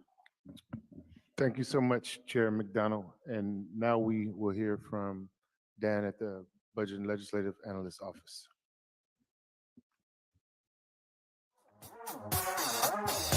Good afternoon, Chair Chan, Supervisor Walton, members of the committee. Dan Gompers, Budget and Legislative Analyst Office. Item 5 is a proposed ordinance that would appropriate $50 million of general fund general reserve for the establishment of the Office of Reparations under the Human Rights Commission. In 2020, the Board of Supervisors passed an ordinance establishing the San Francisco African American Reparations Advisory Committee to advise the board, the mayor, the Human Rights Commission, and the public on the development, adoption, and implementation of a San Francisco reparations plan. The advisory committee's draft report was published in December 2022 and details an extensive history of racial discrimination in San Francisco against Black residents and businesses. One of the advisory committee's recommended actions is to create an Office of Reparations within the city as a measure of community accountability to implement the advisory committee's recommendations. Other advisory committee recommended actions include programming not currently provided by the city. Based on our review of the organizational chart of the Human Rights Commission and scope of the advisory committee's draft recommendations, we estimate that the city staff necessary for the creation of the Office of Reparations would include one manager, an 1824 principal administrative analyst, one policy analyst, an 1823 senior administrative analyst, and one community staff person, a 9774 senior community development specialist 1.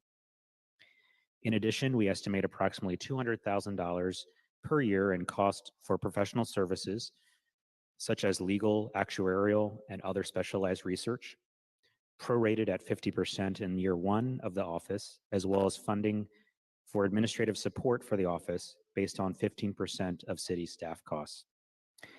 As shown in Exhibit 2 on page 4 of our report, we estimate 2-year costs to be $1.6 million, with $48.4 million of the proposed appropriation remaining for programming, which would be informed by the task force recommendations and Human Rights Commission Director. Given the scope of the advisory committee's draft recommendations, the proposed $50 million would not be sufficient to implement all recommended actions. It would, however, provide an opportunity to pilot new programming. If the Board of Supervisors approves the appropriation from the General Reserve to establish the Office of Reparations and implement the advisory committee's recommendations, the General Reserve balance would be reduced by $50 million. Any uses of the reserve during the current year, fiscal year 22-23, will increase the required deposit in the budget year, fiscal year 2023-24, by a like amount. And we consider approval of the proposed ordinance to be a policy matter for the Board of Supervisors because it would fund the establishment of a new division of the Human Rights Commission to implement new programming. Thank you, and we're available for questions. Thank you so much, Dan. I don't have any questions right now for the BLA or for Chair McDonald. I don't know, colleagues, if you have any questions at this point. Yep, let's go to public comment. Mr. Clerk, let's go to public comment. Thank you, Madam Chair. Members of the public who wish to speak on this ordinance and are joining us in person should line up now. For those who have joined us remotely and haven't already done so, press *3 if you wish to enter the speaker line. And for those already in the queue, please continue to wait until the system indicates you have been unmuted, and that'll be your signal to begin your comments. I'll start your time once you begin speaking. Hi, Jeffrey Morris. The whole United States is looking at San Francisco right now and California. And so let me tell you is that committee has done an amazing job. For 2 years, have invested to put forth a document that really needs to be supported by the city. And if you all, I know I can already imagine what will be said is that we don't have the money or we're in a tight position, but you found money for the police. Why can't you find money for the Black community and the community that has been most harmed and the community that you spend most of your dollars trying to incarcerate, lock up and continue to make homeless. So I want to make sure that you all know is that the Black community is tired of being pandered. That's what it is. When I watch that video, if something doesn't happen, if you don't even, he said 1.6 million, it is nothing to a $14 billion budget to create the Office of Reparations. You know, we need to create a database to start making people eligible. You know that we need at least phase one to know who is actually eligible to start being a recipient for all of those recommendations. I applaud Supervisor Walton for really pushing the line. I mean, we're tired of having people in Black faces or around election time come and pander to our community. 2024 is a big election, and we may not only have 5% in San Francisco, but the whole Democratic Party needs the Black community to come out largely in 2024. And if reparation is not manifested in California, what does it say to those red states? Don't even bother, because you guys are using us. And so I beg of you to do Speaker's time something. has elapsed. Thank you so much, Jeffrey Morris, for addressing this committee. Next speaker, please. Arian Harrison again. We support reparations, and we also think you need to say what you mean and mean what you say. That means that you can't use political jargon and come out and say all those wonderful things and not support the effort. We're watching. The whole world is watching. Your voters are watching, and we vote. We vote. And we want to make sure that the proof is in the pudding, that you mean what you say what you mean. And the only way that you can do that is and it be evident that you guys are following through, because the whole world is watching, is to do exactly what Shimon Walton is asking you guys to do, is to put that office in place. Those people did a lot of hard work, a lot of research to put that together for you guys. And for it to do anything less would just be a joke across the nation. Thank you, Arian Harrison, for your comments. Next speaker, please. Hello, my name is Tanya Randell. I am with the Marie Harrison Community Foundation. Reparations to me means that we're recognized, that we are human, that we deserve just as much as anybody else.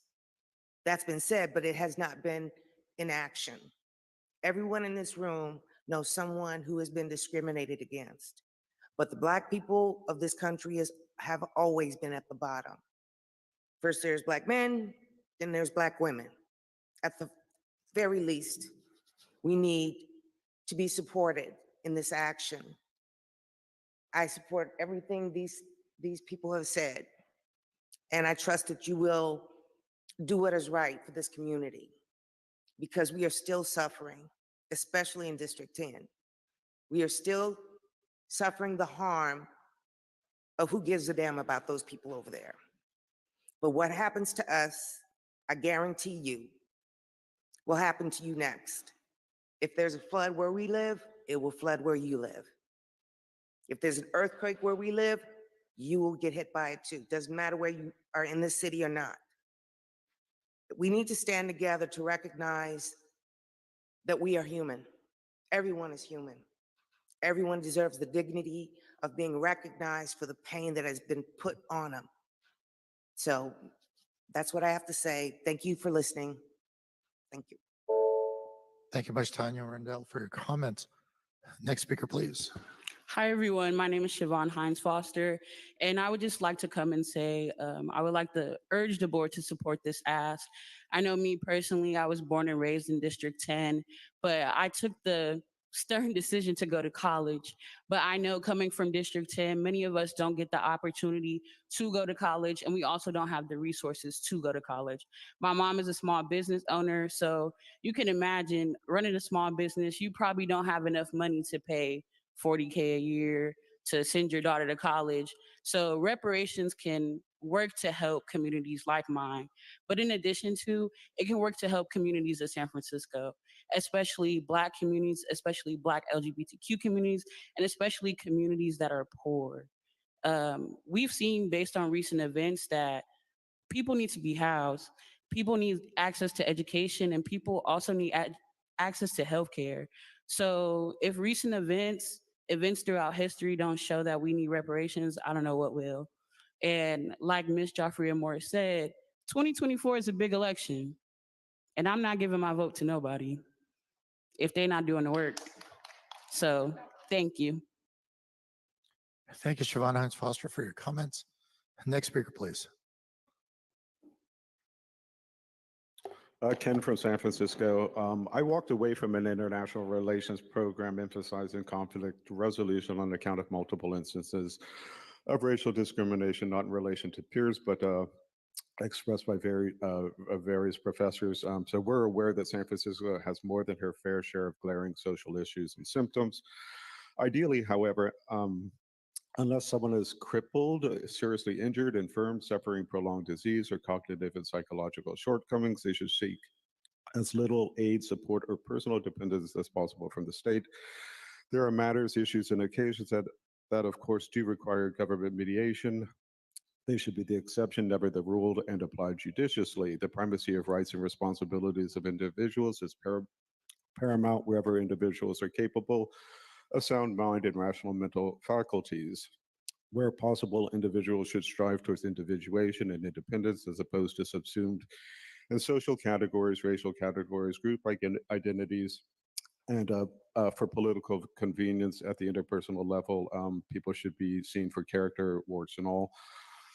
Many years ago, I had the privilege of listening to the late South African leader Nelson Mandela speaking to a full crowd at the Oakland Coliseum. I was inspired by the occasion to read South Africa's Truth and Reconciliation Commission report closely. As a result, I couldn't imagine at the time that it would one day exercise an opportunity to visit Africa and discuss my thoughts with representatives of the Southern African Development Community, an economic bloc comprised of 16 African nations, as well as officers representing non-member states, Uganda and Rwanda, in a meeting presided over by the former Tanzanian Prime Minister, former UN Security Council head, and then acting UN envoy, the eminent Dr.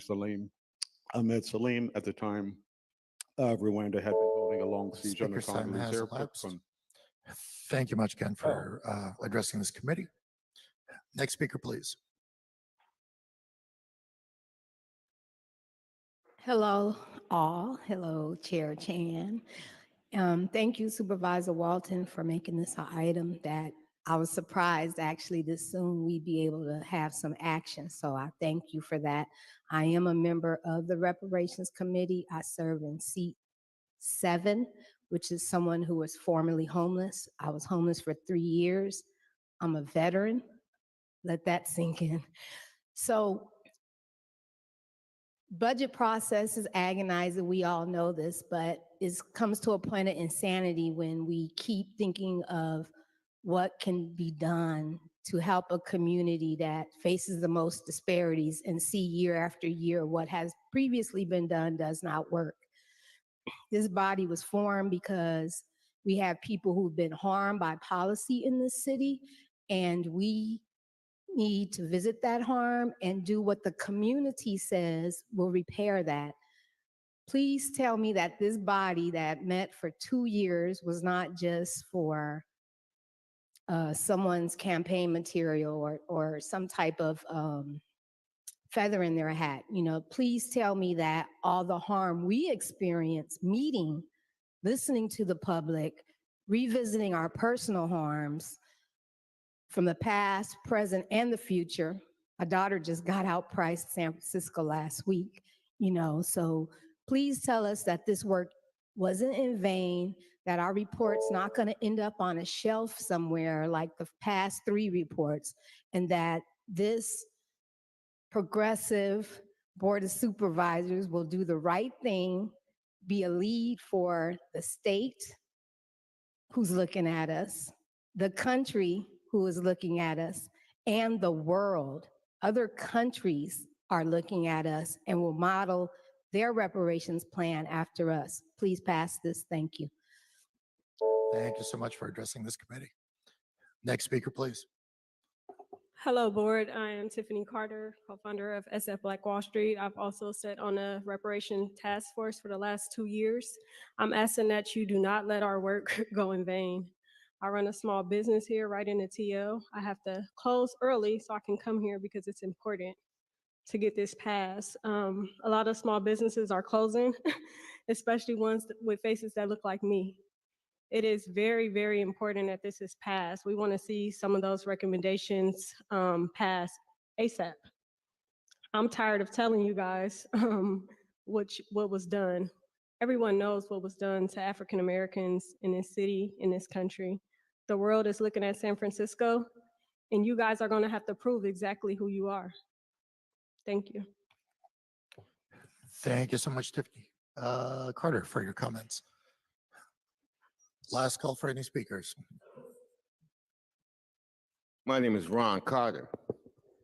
Since 2008, I have been crafting websites with the theme called American Economic Recovery Project Foundation International. There are about 24 of these companies launched on Facebook.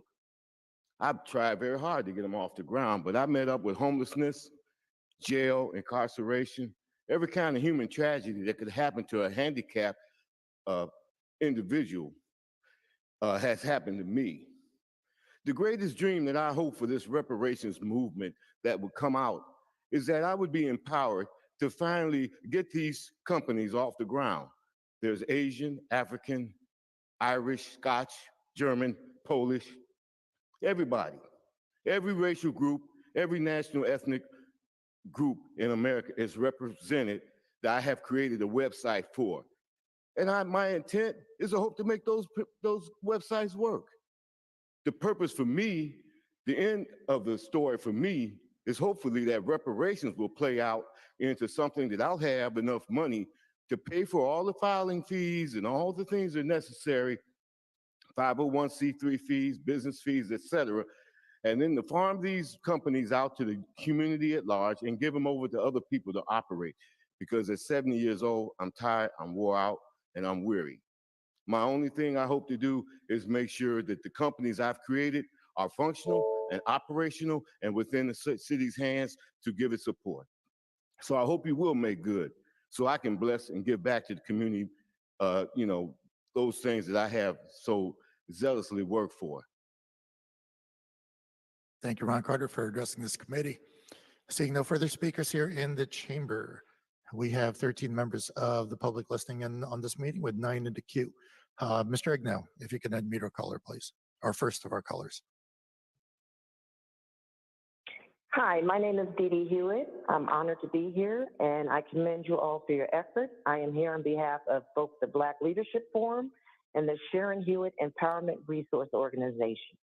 Number one, I applaud your efforts, but there is no conscionable vote other than to support the 100 recommendations of this reparations effort and to support the funding of initiating the work. So let's be very clear. That is a must. And also your continued commitment to seeing it through beyond it. This is just the first step. And yes, as many people have stated, not only on the San Francisco and the California stage, but on the world stage. You are the mavericks. This is your mark and point in time in history to correct the disparate impact on African Americans and remedy the wrong. On your mark, get set, go. I expect great things from you. And thank you very much, Siobhan Walton, for your leadership in supporting this effort and all of you who supported it. Thank you. Thanks so much, Dee Dee Hewitt, for joining us today. Mr. Ignow, next speaker, please. Hi, my name is James Taylor. I'm a professor at the University of San Francisco for the past 25 years. I'm on seat 1 of the San Francisco African American Reparations Committee, and that's the academic or the scholarly seat. I just want to give the board, the Budget and Appropriation Committee members a sense of history. Since 1899, nothing like this has actually been done, and there have been many smaller efforts here and there. If you promote and support this, and I encourage each of you to vote yes, there's nothing that you're going to do, and this is not to diminish anything else that you're doing or other needs or emergencies or communities, but it is to say that there's probably nothing that any one of you will do or vote for the rest of your careers, whether you become mayor, governor, senator, that will be as important history as you will cast this vote. You will be a history-making person because this is big history. And as everyone else has said, the world is watching. Our enemies are we're being played with, politically. You've been bold on gay marriage. You've been bold on conscientious objection. You've been bold on sanctuary. We urge you to be bold on reparations and understand that you have been put in your position for a time such as this. This moment is calling you to stand up and say yes and support the community. We've been working hard. We've all had to go through the pain of going through the data of what our people have suffered. There's so much pain in our community. And we've seen other people get funded. We've seen other projects get funded. We've seen people give you tax breaks and different kinds of advantages. We need to build more heritage center. That's the next big thing we need. But we have seen, funding going here and there, and it's not to, begrudge anyone else. But Chair Chen and Supervisor Walton, I cannot commend you enough. I've been studying Black politics for 30 years. Brother, you are one of the most important Black politicians alive. Speaker's time has What you are doing is inspiring people all over the world. Thank you much, James Lance Taylor, for joining us. And again, I do apologize for cutting anybody off, but we are timing each speaker at 2 minutes. Mr. Ignau, next speaker, please. Good afternoon, supervisors. My name is Gwendolyn Brown. I am a longtime OMI resident, and I sit in seat 10 on the Reparations Task Force. Today, I'm asking that you all follow through on your commitment to reparations by supporting a supplemental ask of $50 million to establish the Office of Reparations under the HRC. Along with over 100 recommendations in our draft report, this particular ask lends towards one of the pivotal and anchoring recommendations in our report, which is to create an Office of Reparations within the city that has a measure of community accountability to implement these ARAC recommendations. We are asking the Board of Supervisors, who spoke unanimously in support of reparations, to put their money where their mouth is and make an intentional step towards implementation of repairing the harmful government policies that have led to the overwhelming disparities Black San Franciscans face here in 2023. Thank you. I yield my time. Thank you much, Gwendolyn Brown, for addressing this committee. Mr. Ignau, next speaker, please. Hi, yes, thank you. Good afternoon, supervisors. My name is Rahman Jamal. I represent an international nonprofit called Hip Hop Congress, and we are part of the SF block. And I also have our representative, Lonnie Green, on the line with me. I want to speak, I echo everything that's already been said. I don't want to repeat same information. I do want to speak on behalf of the artist community as well as the hip hop generation. If you're not already aware, hip hop is celebrating its 50th year as a culture, but indicative of the sort of San Francisco that America pretends does not exist, that James Baldwin identified so early on. There's a history of Black artistry that is been completely looked over by the mainstream multi-billion dollar hip hop industry. And one of the initiatives that we're working with the city of San Francisco and the artists in the community is hip hop education. As we know, there's years of over 2 decades of research showing how arts education, particularly urban arts education or hip hop education, heals young people, reduces violence. We've had amazing work in incarcerated spaces and people that are really living this. I want to pass the mic over to Lonnie Green because we also are an international organization. Next week, we'll be bringing all of our leaders learn from San Francisco organizers, and we will want to invite every one of you out to experience what we are going to do moving forward regardless, but this would definitely help. And Lonnie, if you got anything to add, I'll yield over to you. Well, we just have 2 minutes, and that's good. Thank you. Go ahead. That's it. I just want to say thank you. We only have 2 minutes, so I appreciate everybody. Reparations, thank you so much. I feel so blessed to be here today. My grandmother would be very proud of every single person that's been doing the things they've been doing, being a child from the dyslexic end of things, couldn't read, write, or spell, been through every situation from the system, from juvenile on up, understanding being a graduate of the juvenile B1 program and more. We'll talk later, but thank you, everybody. Thank you. And we hope you come to our events next week at the Bayview Opera House, as well as our yacht next Thursday. You're all invited. Thank you. Thank you much, Rahman Jamal and Lonnie Green, for both of your comments. Thank you. Yeah. So that's looking stable. Okay. It does have the chance to be progressive. Okay. But so far, so good. I don't see any changes as far as the thickness of your cornea. Your vision is the same. You may notice some fluctuation in your vision. That's normal. Okay. But we just keep an eye on it. So I want to see back in 6 months just to check on that. Okay. Dilation every year, but checking on the cornea every 6 months, just to make sure that they can stay stable and that the vision is not changing significantly. Okay. Hello, caller. You're now addressing the Budget and Appropriations Committee. If you want to provide your comments. That is okay with me. More than okay with me. Okay, Mr. Ignow, it appears that it might be an unattended line. If we could return to that line a little later when they're paying attention.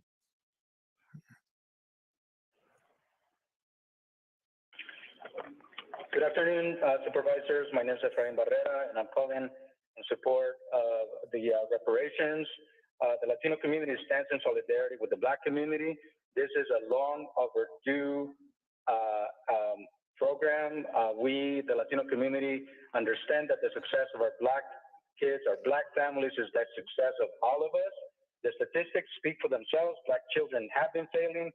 Black small businesses have been closing. Black families have been priced out. So this is a long overdue action. So I encourage you to vote in favor of the Black reparations and the creation of the reparations departments within the HRC. We look to you, history will be looking to you for the actions that you take. Your actions will set the course for the success of the Black community and their allies. So again, I urge you on the behalf of the Latino community to vote yes on this request. Thank you. Thank you much, Efrain Barrera, for addressing this committee. District next speaker, please. I started recording it. Channel 26. Hello, speaker, we do hear you if you want to address this committee.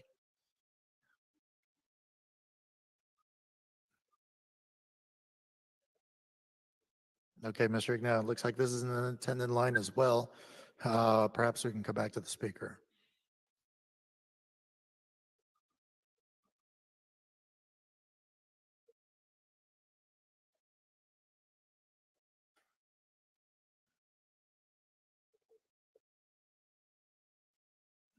Minister Ignow, next speaker, please.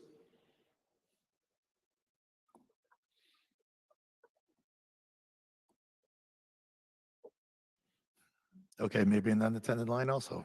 Next speaker, please.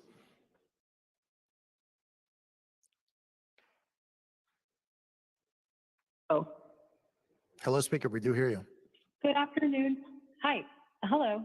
Good afternoon, supervisors. My name is Naima Charles. I am a District 3 resident. I'm calling in support of this proposal to establish the Department of Reparations. I want to thank the Reparations Committee for all the work they've put into these proposals over the last few years.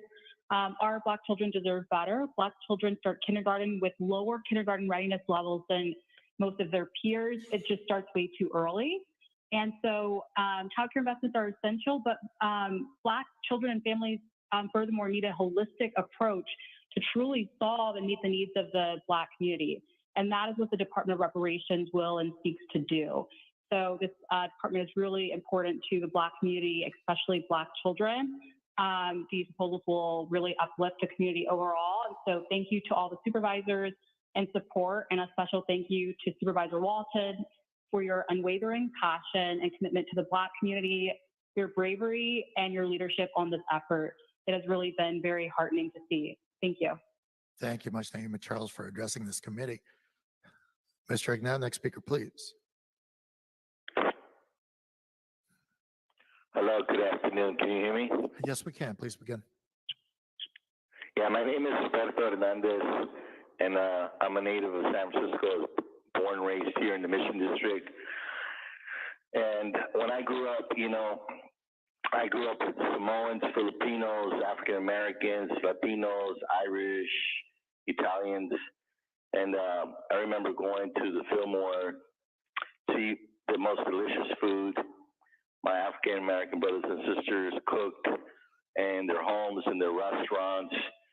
I played music, so I went there to learn how to learn jazz.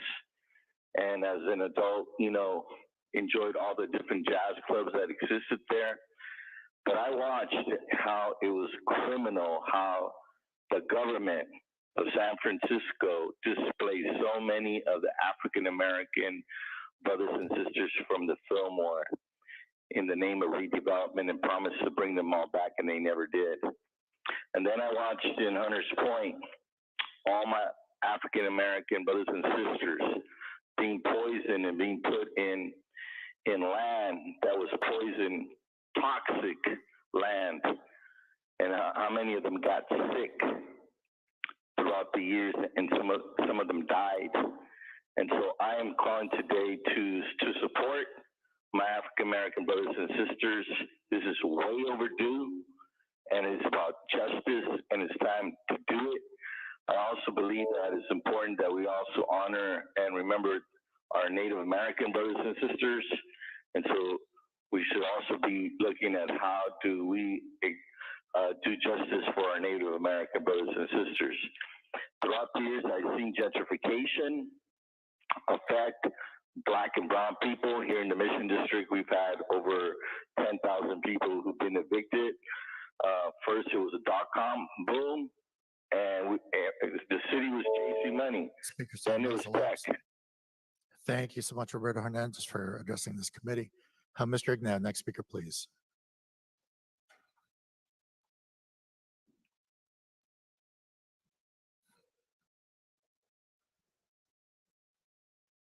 Hi, can you hear me? Yes, we can. Please begin. Good afternoon. I'm Virginia Marshall, a longtime educator, recently retired from SFUSD. I want to thank first I want to thank Supervisor Walton for your vision to help rectify the harm done to San Francisco over the decades and years by bringing forth the reparations.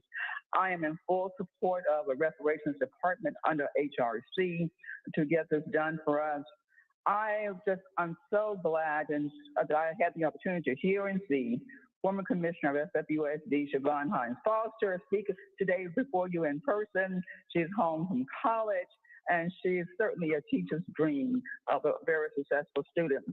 On the steps of City Hall a couple of months ago, each supervisor told us how passionate they was about our issue, that they was going to support us. So I remember that, supervisors. I'm looking forward to your voting yes on this issue when it comes before you shortly.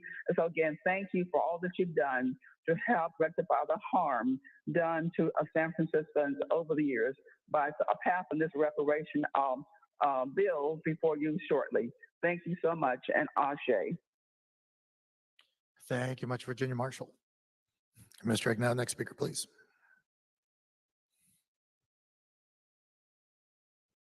Yes, hello.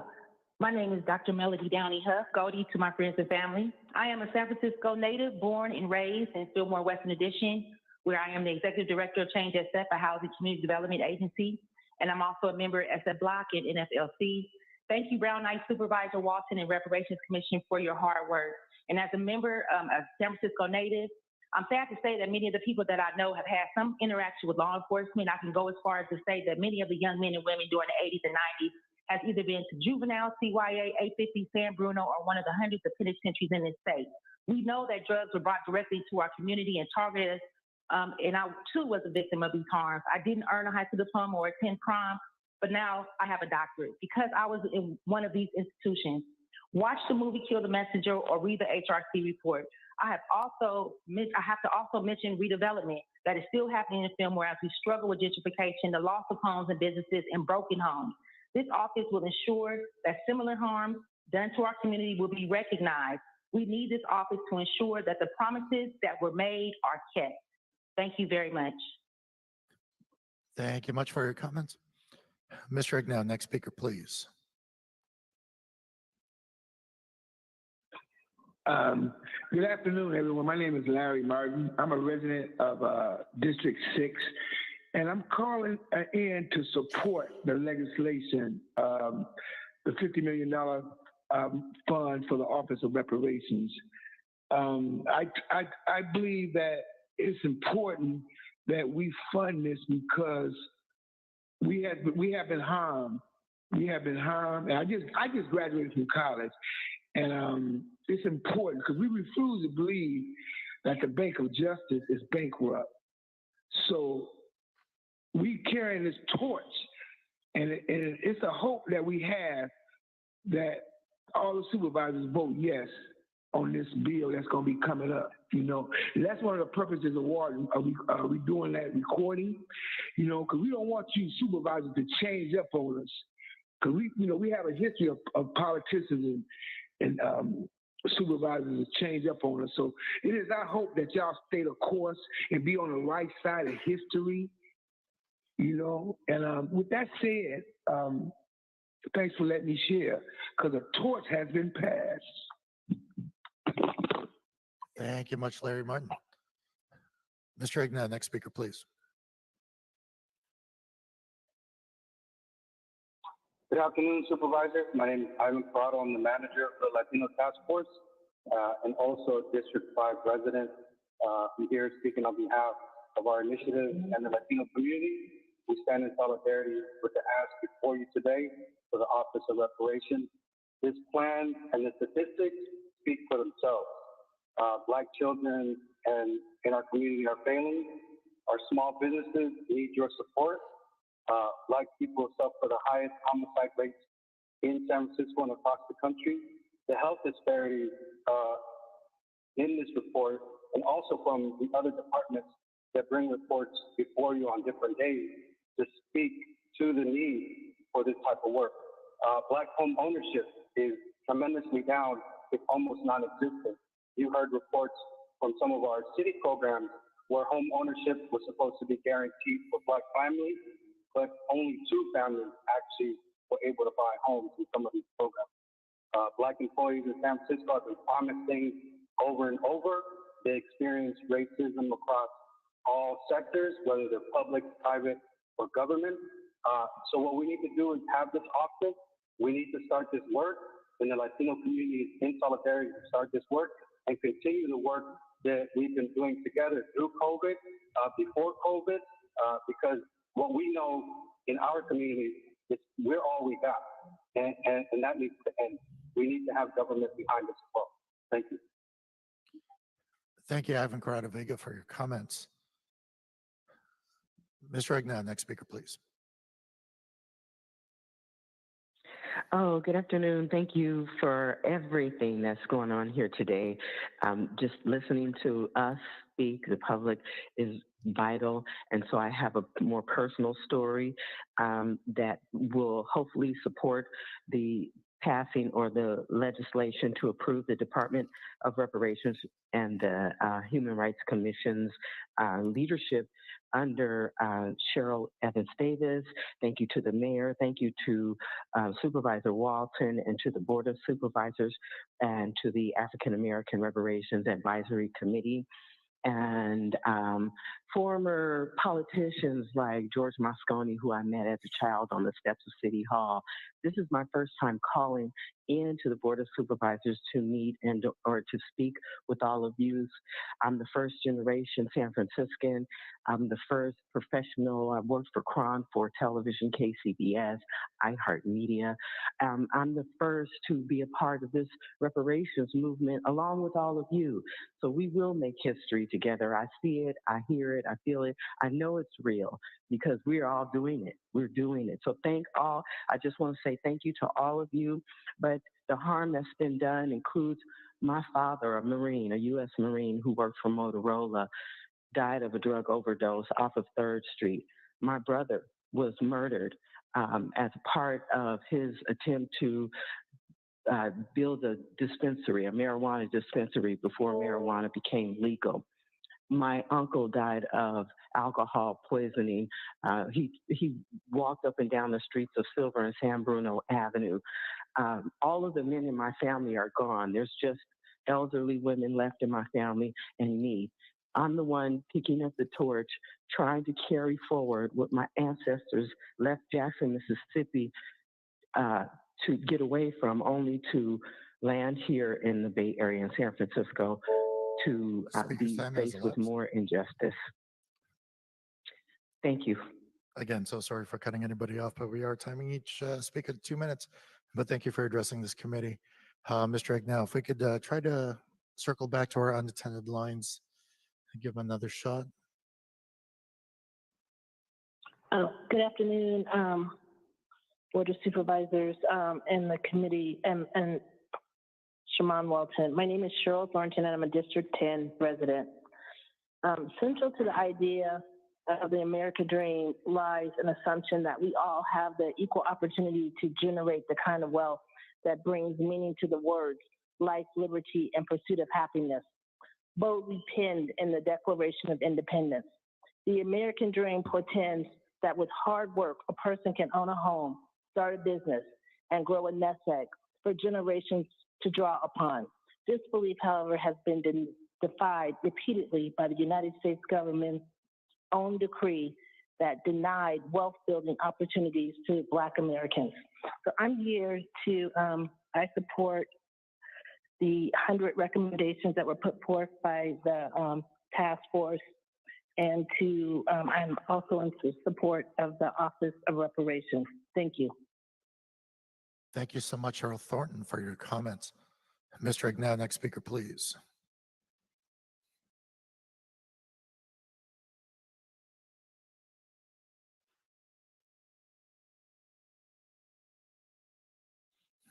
It appears that line continues to be unattended.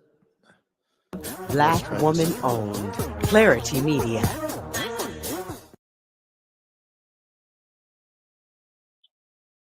Hello, my name is Anita Ekanam. I'm a business owner here in San Francisco, founder of State of Equity Foundation, and a member of the San Francisco African American Reparations Committee. I hold the Tech Equity seat and have the opportunity to chair the Economic Empowerment Subcommittee. I want to thank all of the supervisors here today and Mayor London Breed for taking the time to take a look at such an important issue. Today, I'm absolutely in support of the legislation to appropriate $50 million from the general fund to establish the Office of Reparations. As a member of the committee, we have been working hard to identify the harms and the redress. As I have done the work, the hardest thing for me is to have realized that San Francisco has perfected racism in the details. Not only in housing, policing, but also in policy. For too many times, programs have been implemented and then underfunded intentionally. We need continued accountability and support for reparations, and this one vote will be along the lines to really help to address and redress everything that has come before. I ask that you stand with the committee and help the most vulnerable among us. Supervisor Peskin stated that while we have talked and addressed Japanese and Chinese harm, the city has not addressed the shame and its treatment of its resentment of Black people. Be on the right side of history. We started the repair by standing up the SFARC. Let's address our collective shame and use this moment to continue the repair by passing this bill. And by the way, it's my birthday in just a few weeks, so I ask for a yes vote as my birthday present. This is just the first step in cutting the check and making things right, and I appreciate you all. Thank you so much. Thank you much, Anita, kind of for your comments. Mr. Agnell, do we have any more callers in the queue? Madam Chair, that does complete our queue. Thank you. Seeing no more public comment is now closed. Thank you so much. I just want to say thanks to all the public commenter coming forward today, and want to thank Supervisor Shaman Walton's video reminding us. I only wish that there was also a video of Supervisor Shaman Walton's conversation with Mayor Breed during the question time as well. I think before I call on Supervisor Safai, if it's okay, I just want to do a quick just a confirmation, since we didn't have that particular video, but just wanted to just talk about this supplemental $50 million, and just because as we're going through this budget, we just approved the interim budget, thinking about how we are spending as a city, and that I think someone actually has mentioned that the mayor does not have particularly really as a line item, or so to speak, or any particular issues that label as reparation. And I think that I just wanted to quickly, while we have Director Dooning here, to kind of walk us through just the mayor's response to Supervisor Walton's questions about during the question time about the spending of the supplemental and for the Office of Reparation. If you wouldn't mind just to represent her for right now, like confirm her statements, or and if you could elaborate really, because she did not elaborate and know what her thinking was. Good afternoon. So what I can share is that in the proposed budget that we discussed earlier, there is not proposed funding for a new Office of Reparations in the budget. And I believe what the mayor represented at that meeting during question time a couple months ago is that the mayor's priorities are to continue to advance the Dreamkeeper initiative. There is full funding to support the efforts that have started through the Dreamkeeper initiatives in the upcoming budget, and still a lot to do to fully implement, advance, and see through all those initiatives. So that is the mayor's priority, and there is not funding set aside for a new Office of Reparations in the proposed budget. And I understand, and even during the that time when Supervisor Walton having the hearing, I want to say a lot of folks from the Black community has actually very specific differentiate between the Dreamkeeper initiative and reparation. They don't see the two as the same. So I just want to set that context for that question to follow. How much is Dreamkeeper initiative at this moment within the proposed budget? Totality in investment. I believe it's around $60 million. Sorry, how much? $60 million a year. 60? Yes. $60 million. Thank you. Again, I just wanted to say though, if I understand correctly, again, I think from at that moment when what I heard from a lot of public comment is that some community members do not see Dreamkeeper initiative as the same as reparation. They do see actually the two are separate and apart from each other. And again, I believe that's because I think some of the committee members, the reparation committee member have mentioned that what they see is really what they have recommended in this report is as what they see as reparation, and again, separate and apart from Dreamkeeper initiative. So I want to say, hats off to you, Supervisor Walton. You have a tough job ahead of you. I want to say that as now the lone AAPI representative on the member of the Board of Supervisors, I know it is so difficult to fight for your community, especially when it's communities of color and have traditionally just been neglected. We've been always asked to only we're always the afterthoughts and the crumbs that is left under the table that we should be grateful to have. And that has always been challenging to think about as a community and community of color, but also a leader, elected leader from the community, and try to fight for the community. From my experience, it's really is tough, let alone, I think at this moment, the mayor has made it clear that she's not going to spend the supplemental, particularly on an Office of Reparation, which you like to champion. And I really have a lot of, I think that is really makes it a challenging dynamic in itself to how to move forward and still like deliver for your community. As just last year, we're trying to fight for the community, myself, like for the AAPI community, thinking about anti-Asian hate. Nothing, I would say, compared to really hundreds of years of suffering of the Black community in United States. And just to think about fighting for that, and at that moment, I was torched when I proposed a $118 million of supplemental, and out of which I was urged by Chair Ronan to really think it through because she was our budget chair at the time, and Supervisor Safai was the vice chair at that time and really helped me work it through and think about, the difficulty and constraints of budget and continue that supplemental and continue that discussion so that out of which finally as an end result during the budget process was able to allocate 30 million, wasn't a supplemental, but actually a certificate of participation to dedicate 30 million for the API equity, now known as the API equity fund.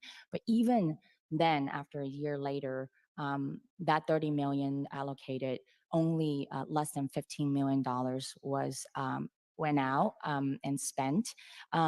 It's a process and it's a continuing process. It's not easy. The way I see this supplemental, and if I may think of for like the community, while I cannot say as an ally and just kind of think about how I would move this forward in a way that delivers for the community, but it's clearly, it's overwhelming. Just looking at the report, I'm scrolling through and trying to think like even in my own brain and, in terms of problem solving mode, do you prioritize things and give a timeline, and how do you allocate resources? Everything jumps out at the same time in the same moment. They are all equally important. And I find that rather challenging. And I, again, think that this is a very difficult task. But if I am just evaluating the supplemental before us today and having this thinking and looking at this, and if I may say, I would probably have done a similar tactic, thinking about how to deliver the way that I deliver my community, thinking about how I would approach this, that I would not back down on a $50 million ask. I would hold firm. If you see my legislative file now, there's still $118 million of supplementals still open as a file because I hold on to that and I want to have a space holder. But at the same time, I also understood that it was a placeholder and the work must continue, and how do we move forward and be at the table to negotiate is most important and critical for me at that moment. And so that I allowed that supplemental to continue to the college chair and really allowing that to be amended and be delivered in different ways. I don't know what the will of this body really is, but that is the way I'm thinking that, if I were to move this forward, I really hope that this can continue as part of the budget conversation and process. Clearly, there's a lot of back and forth negotiation. We may not end up all 50 million, just like we never did end it in all 118 million. And it's a very difficult place to be, but we have to move forward. We have to deliver something. Like it is not acceptable to just put something out and not being put to use, and simply just because it truly become a statement. I think that what is critical is to be at the table and be at that table to negotiate through the next few weeks to really actually deliver something that is feasible, deliverable, and that's my perspective. And I understand that's not how everybody move with their community. So I'm just going to leave it at this thought and just kind of wanted to lay it out there, colleagues and Supervisor Safai. Thank you, Chair. Thanks to all the commenters that came out today. And thank you to the committee for all of the difficult work. I know that there are a significant number of recommendations, and I know the committee's position is it's not your job to tell us what we should do. It's our job to look at the final report and make some final decisions. One thing I just want to reiterate, and I think people know this, but I want to say it for the record, and Chair Chen just said it, this committee is at the beginning of the budget negotiation process. And I see some of the folks in the audience that have worked on this side of the board, and they understand that the budget negotiations are beginning now. And We heard from the mayor's budget director that the mayor did not put any funding for reparations in her budget. She stated publicly that she has no intentions of funding an office and or supporting an initiative for reparations. But again, that's what's being said today. And there are a few weeks and a lot of late hours that are that will continue to be negotiated. If I'm saying something different, I'm not trying to put words in your mouth, budget director, but it's not there is no funding for reparations in the budget, correct? And if this committee were to move to, through the chair, if this committee were to move to fund even setting up of the office or having a conversation about that, what would the mayor do in response to that? Because I don't want to state something if that's not the case. I just want to make sure that we're on the same page. Sure. So yes, you're correct. There isn't specific funding set aside for an Office of Reparations or reparations in the mayor's proposed budget. Over the next couple of weeks, we expect the board is going to make a number of changes to this budget. And so that budget will be voted on by the board, and that is the budget that then becomes the city's budget for the next 2 years. Right. And there will be a consistent amount of negotiations. As Chair Chan said, her initial proposal for the acquisition of assets for the API community was 118 million. It ended up being finally negotiated down, and there was an identified source for that. So I just want to be clear that this is the beginning of those conversations. And if something that starts out as a no today can turn into a yes and is part of the conversation. I mean, I'm personally stand by the comments that I made that was played on the video. Thank you, Supervisor Walton, for reminding us all of what we said. I stand by that. But there are 221, how many final recommendations? Sorry, 111 final recommendations. There's a lot that could be chosen from. And also, I think it's been stated that there still needs to be work to define the universe of people that would and have been impacted. I can tell you that as this conversation has happened, not being from the Black community, but someone that hears from people all over San Francisco, it's interesting to me how much misinformation is out there and how much misunderstanding there is. And as people have asked me, and we've talked about the government actions that were taken, and if there were an identifiable government action like redevelopment, and when you say if, and because we live in a part of town, I see people from the district here, we live in a part of town that many of us are living in the homes of our grandparents or our parents, and we inherited those homes. And if someone said to you, if you found out that your grandmother's home was taken by the government, or they were forced out of that home without any compensation, do you think the government owes your family money? And the answer, obviously, in almost 100% of the situations is yes. So when you bring it back to that level of understanding of what happened in San Francisco, just for example, redevelopment and how many businesses and homes were taken and destroyed, that is a recognizable government action that you can quantify. But the universe of people and the defined universe of people that were impacted by that, I think there's still work that needs to be done. So I personally am in favor of continuing the conversation and setting up an office. But what I don't hear today is that the mayor, and let's be clear, and this is another thing I want to say on the record, the power to fund and expend dollars does not rest with this body. We have allocated monies in the past from this body that the mayor has chosen not to spend.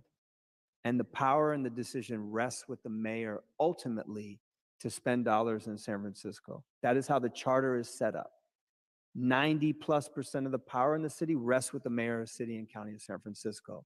She hires the department heads, she sets the budget, she appoints the majority of the commissioners. So in this instance, we don't have a budget that has reparations acknowledged.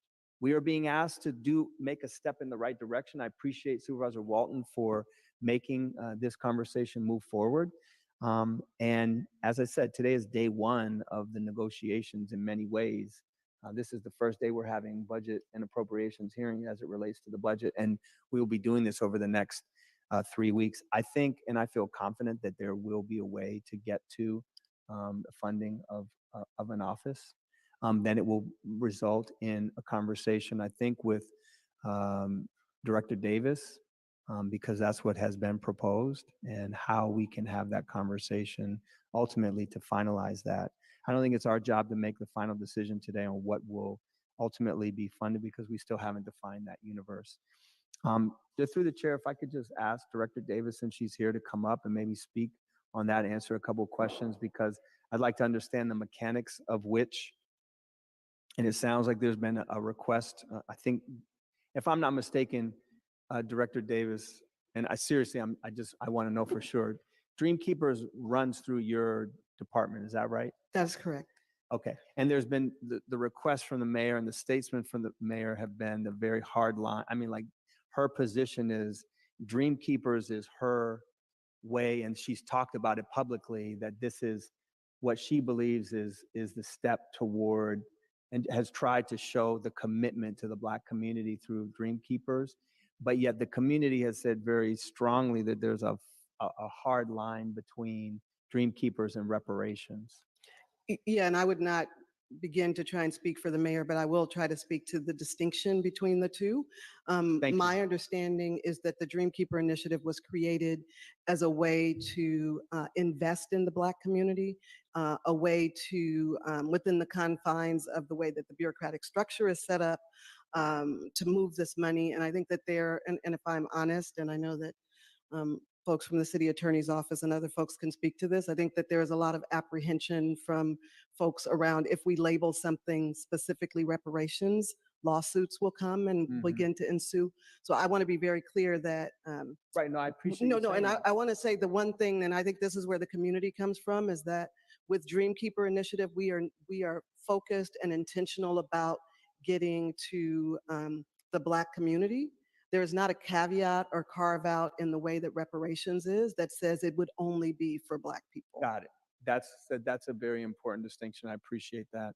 And then if there were, just because that's what's in the report, that it would be within your department, if there were monies allocated for an office, how would you imagine that being implemented?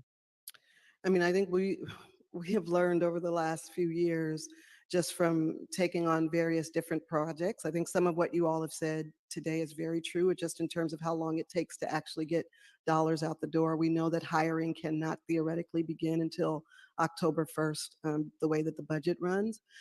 But I would say I appreciate what was spelled out from the BLA around staffing. I think that is important. I would also suggest that we should put more money for staffing, just because the community outreach and engagement piece is important. I would also say, in terms of operations and supporting the work, being mindful of people's time, being mindful of research, being mindful of all the things that need to go into it. I would suggest the operational budgetary piece would probably be closer to 3 million in order to, this is just again from Dreamkeeper to the Office of Sharp to Opportunities for All, just learning that we have always under requested in terms of funding for staff. Next, I would say what we've heard very clearly from folks is that they want to see the funding that happens for economic empowerment, for education, for policy change, but there also is a request to think about how we start to do some cash disbursements. And as has already been mentioned, the $50 million is not enough to do that. But I would say, to not be, for lack of a better phrase, a joke, we would need more than staffing. There would have to be something that allows you to do something tangible, to be responsive, so folks aren't like, oh, you just created another bureaucratic body to keep us from getting the money. That would just be, if it were with us, if we were trying to create something, again, just on the surface of what we've learned from other developments. And so whether that is an additional, if it's 3 million for the office, an additional 2 million to make sure that we do something tangible, and then knowing that the other 45 million would be like not even enough to start the first 10 recommendations, let alone the 100 plus. Well, I would just add that, just reviewing the recommendations, there's a number of recommendations that if you were to identify a universe that you would say this is going to be targeted to based on past actions, there's a lot more in there than just cash disbursements, right? Just to your point, I mean, even recommendation 2.7, I was uh, speaking to Supervisor Walton about, I mean, it's talking about public housing units, converting them to condominiums as a way to build wealth for existing. I mean, so there's a number of different, I mean, again, we're not getting into the details of the recommendations. I just say that there's But if I could, through the chair, just to say, even with that, I think that it is not easy to unpack all of the recommendations. And so when you talk about the public housing piece, turning them into condominiums, there is actually, you know, and we've talked to folks in Oakland, like this is being done where people's vouchers are used to actually pay their mortgage. Like, so there are things that could be done that are leveraging, but I think that part of this is how much we're willing to actually invest to understand the system, to make sure that folks who have been locked out of it understand how it works, how we're paying folks to be well informed. So there are a lot of different ways to use the money, I would just say. right. To my point, that there's a lot of different recommendations in here that we don't even know which ones will be landed upon. And I think that's why it's important to take the right steps forward to set the foundation before there's final opportunity. So thank you, Director Davis. Glad you're here. Sorry, before I head I to didn't have Vice anything Chair else right Mandelman, now. I just wanted to quickly add to that though. With the Office of Reparation, if were to be established, will be under your leadership. Is there a vision and thoughts? Because there's a state reparation committee as well, and I think that there got to be also a federal level of conversation around reparations. How do you foresee just because I think what you're trying to tell us is that, hey, that's at least like $3 million to start and establish an Office of Reparation, and roughly about 2 million of sort of just kind of get them start launching to a space where we can seriously consider some of these recommendations, including cash payment. Will you consider also to kind of incorporate possible communications or leveraging local staffing to connect on a state and federal recommendations with dollars? Yeah, I mean, I would say that's part of why I was saying that the staffing piece or the operational piece is more, because there's going back and forth. There's a lot that's happening, not just in Sacramento, but around the state, around the statewide efforts. There are things that are happening nationally, and that costs money. And I think where we've messed up in the past, right, for even, apologies to the advisory committee, is that things have come up where we just didn't have the budget to necessarily send people to the national or statewide things that were happening. And so we need to be more intentional, not ask people to come on boards and be part of committees and not have the money to actually support them to do the things they need to do to make sure that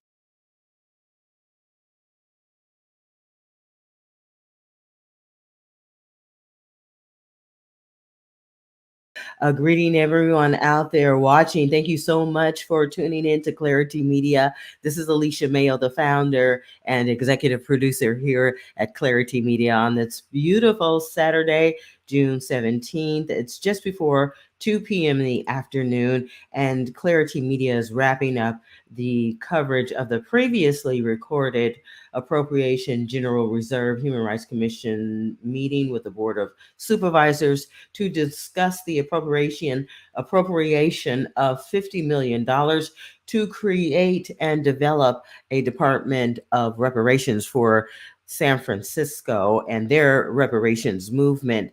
The San Francisco African American Reparations Advisory Committee has taken on a huge responsibility of providing the research and the background on the history of harm done to Black San Franciscans over many decades. And they are now at the point where they have submitted report number 1. They will be submitting report number 2 to wrap up their research and reporting that they are providing for the mayor of San Francisco and the Board of Supervisors, along with the Secretary of State. Dr. Shirley Weber, and to the governor of California, Governor Gavin Newsom, to consider passing legislation, historic legislation, for the highest payout amounts and for the largest amount of resources made available to any group of African Americans in the history of our country. So San Francisco is doing historic work.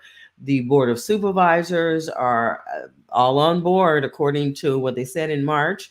And the former president of the Board of Supervisors, Supervisor Shaman Walton of District 10, or representing District 10, he's on the far right side, the African American male there on the Board of Supervisors. He has taken up a large responsibility of creating the Reparations Advisory Committee, and taking up the task to make sure that this attempt at recovering the debts that are owed to Black San Francisco, he is making an extra effort with all of the help of the former reports and the former community grassroots organizers and other politicians who have supported repairing and repaying Black San Francisco.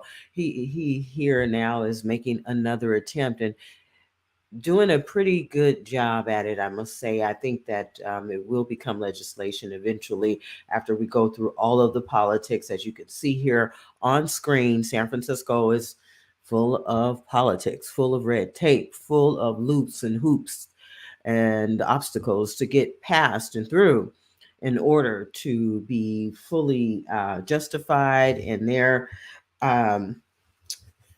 in their actions if they decide to approve any legislation or policy that the African American Reparations Advisory Committee has submitted and put forth and asked for, or demanded, I should say. We're not asking anymore at this point. We're not asking, we are demanding that the debt be paid, okay? And for more information about the report number 1 and report number 2 submitted by the African American Reparations Advisory Committee, you can visit the website at www.sfreparations.org. Again, to get more information about San Francisco reparations, the grassroots movement, the reports, and all of the research and the work and the committee members and anything you want to know about San Francisco reparations 2023, 2022, and 2023, please visit www.sfreparations.org today, and you'll get more information there. Again, the San Francisco African American Reparations Advisory Committee is tackling important issues and needs your involvement to continue to develop policy recommendations. So make your voices heard. Support ARAC today by visiting sfreparations.org. Today's agenda of the Board of Supervisors there in San Francisco was to review the budget and the $50 million appropriations consideration to create an Office of Reparations. All right.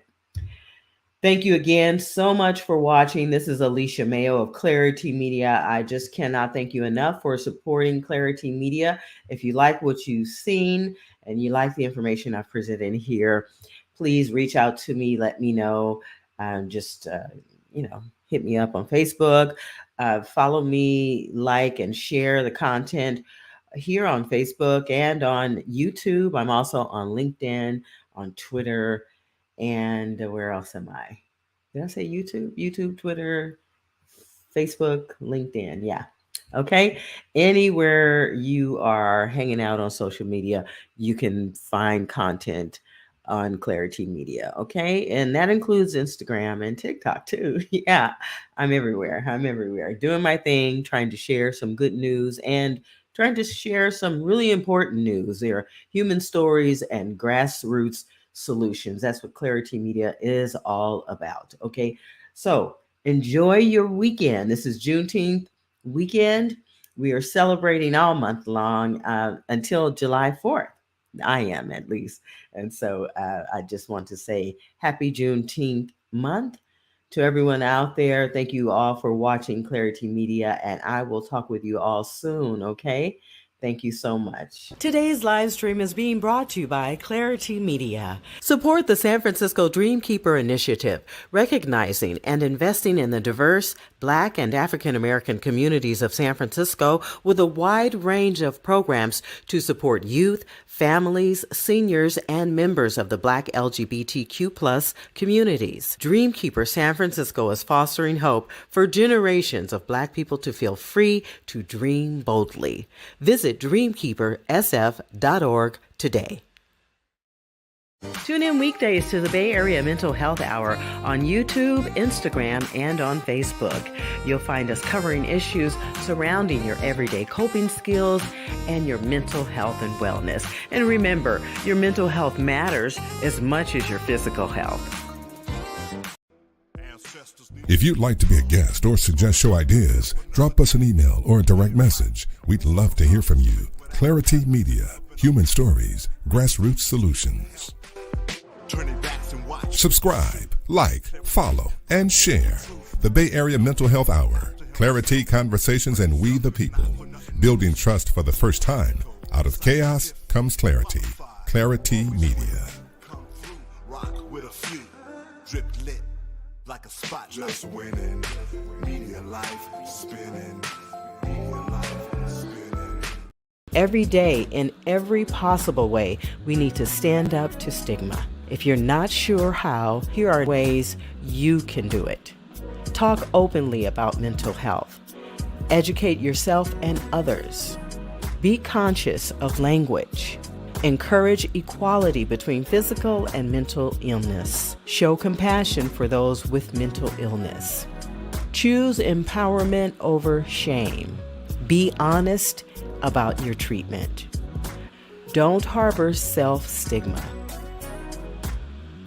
This is what a collective voice sounds like. It sounds like bravery, strength, and persistence. The qualities we need to face mental illness and to fight stigma. No matter how you contribute to the mental health movement, you can make a difference simply by knowing that mental illness is not anyone's fault. No matter what societal stigma says, you can make a difference by being and living stigma-free.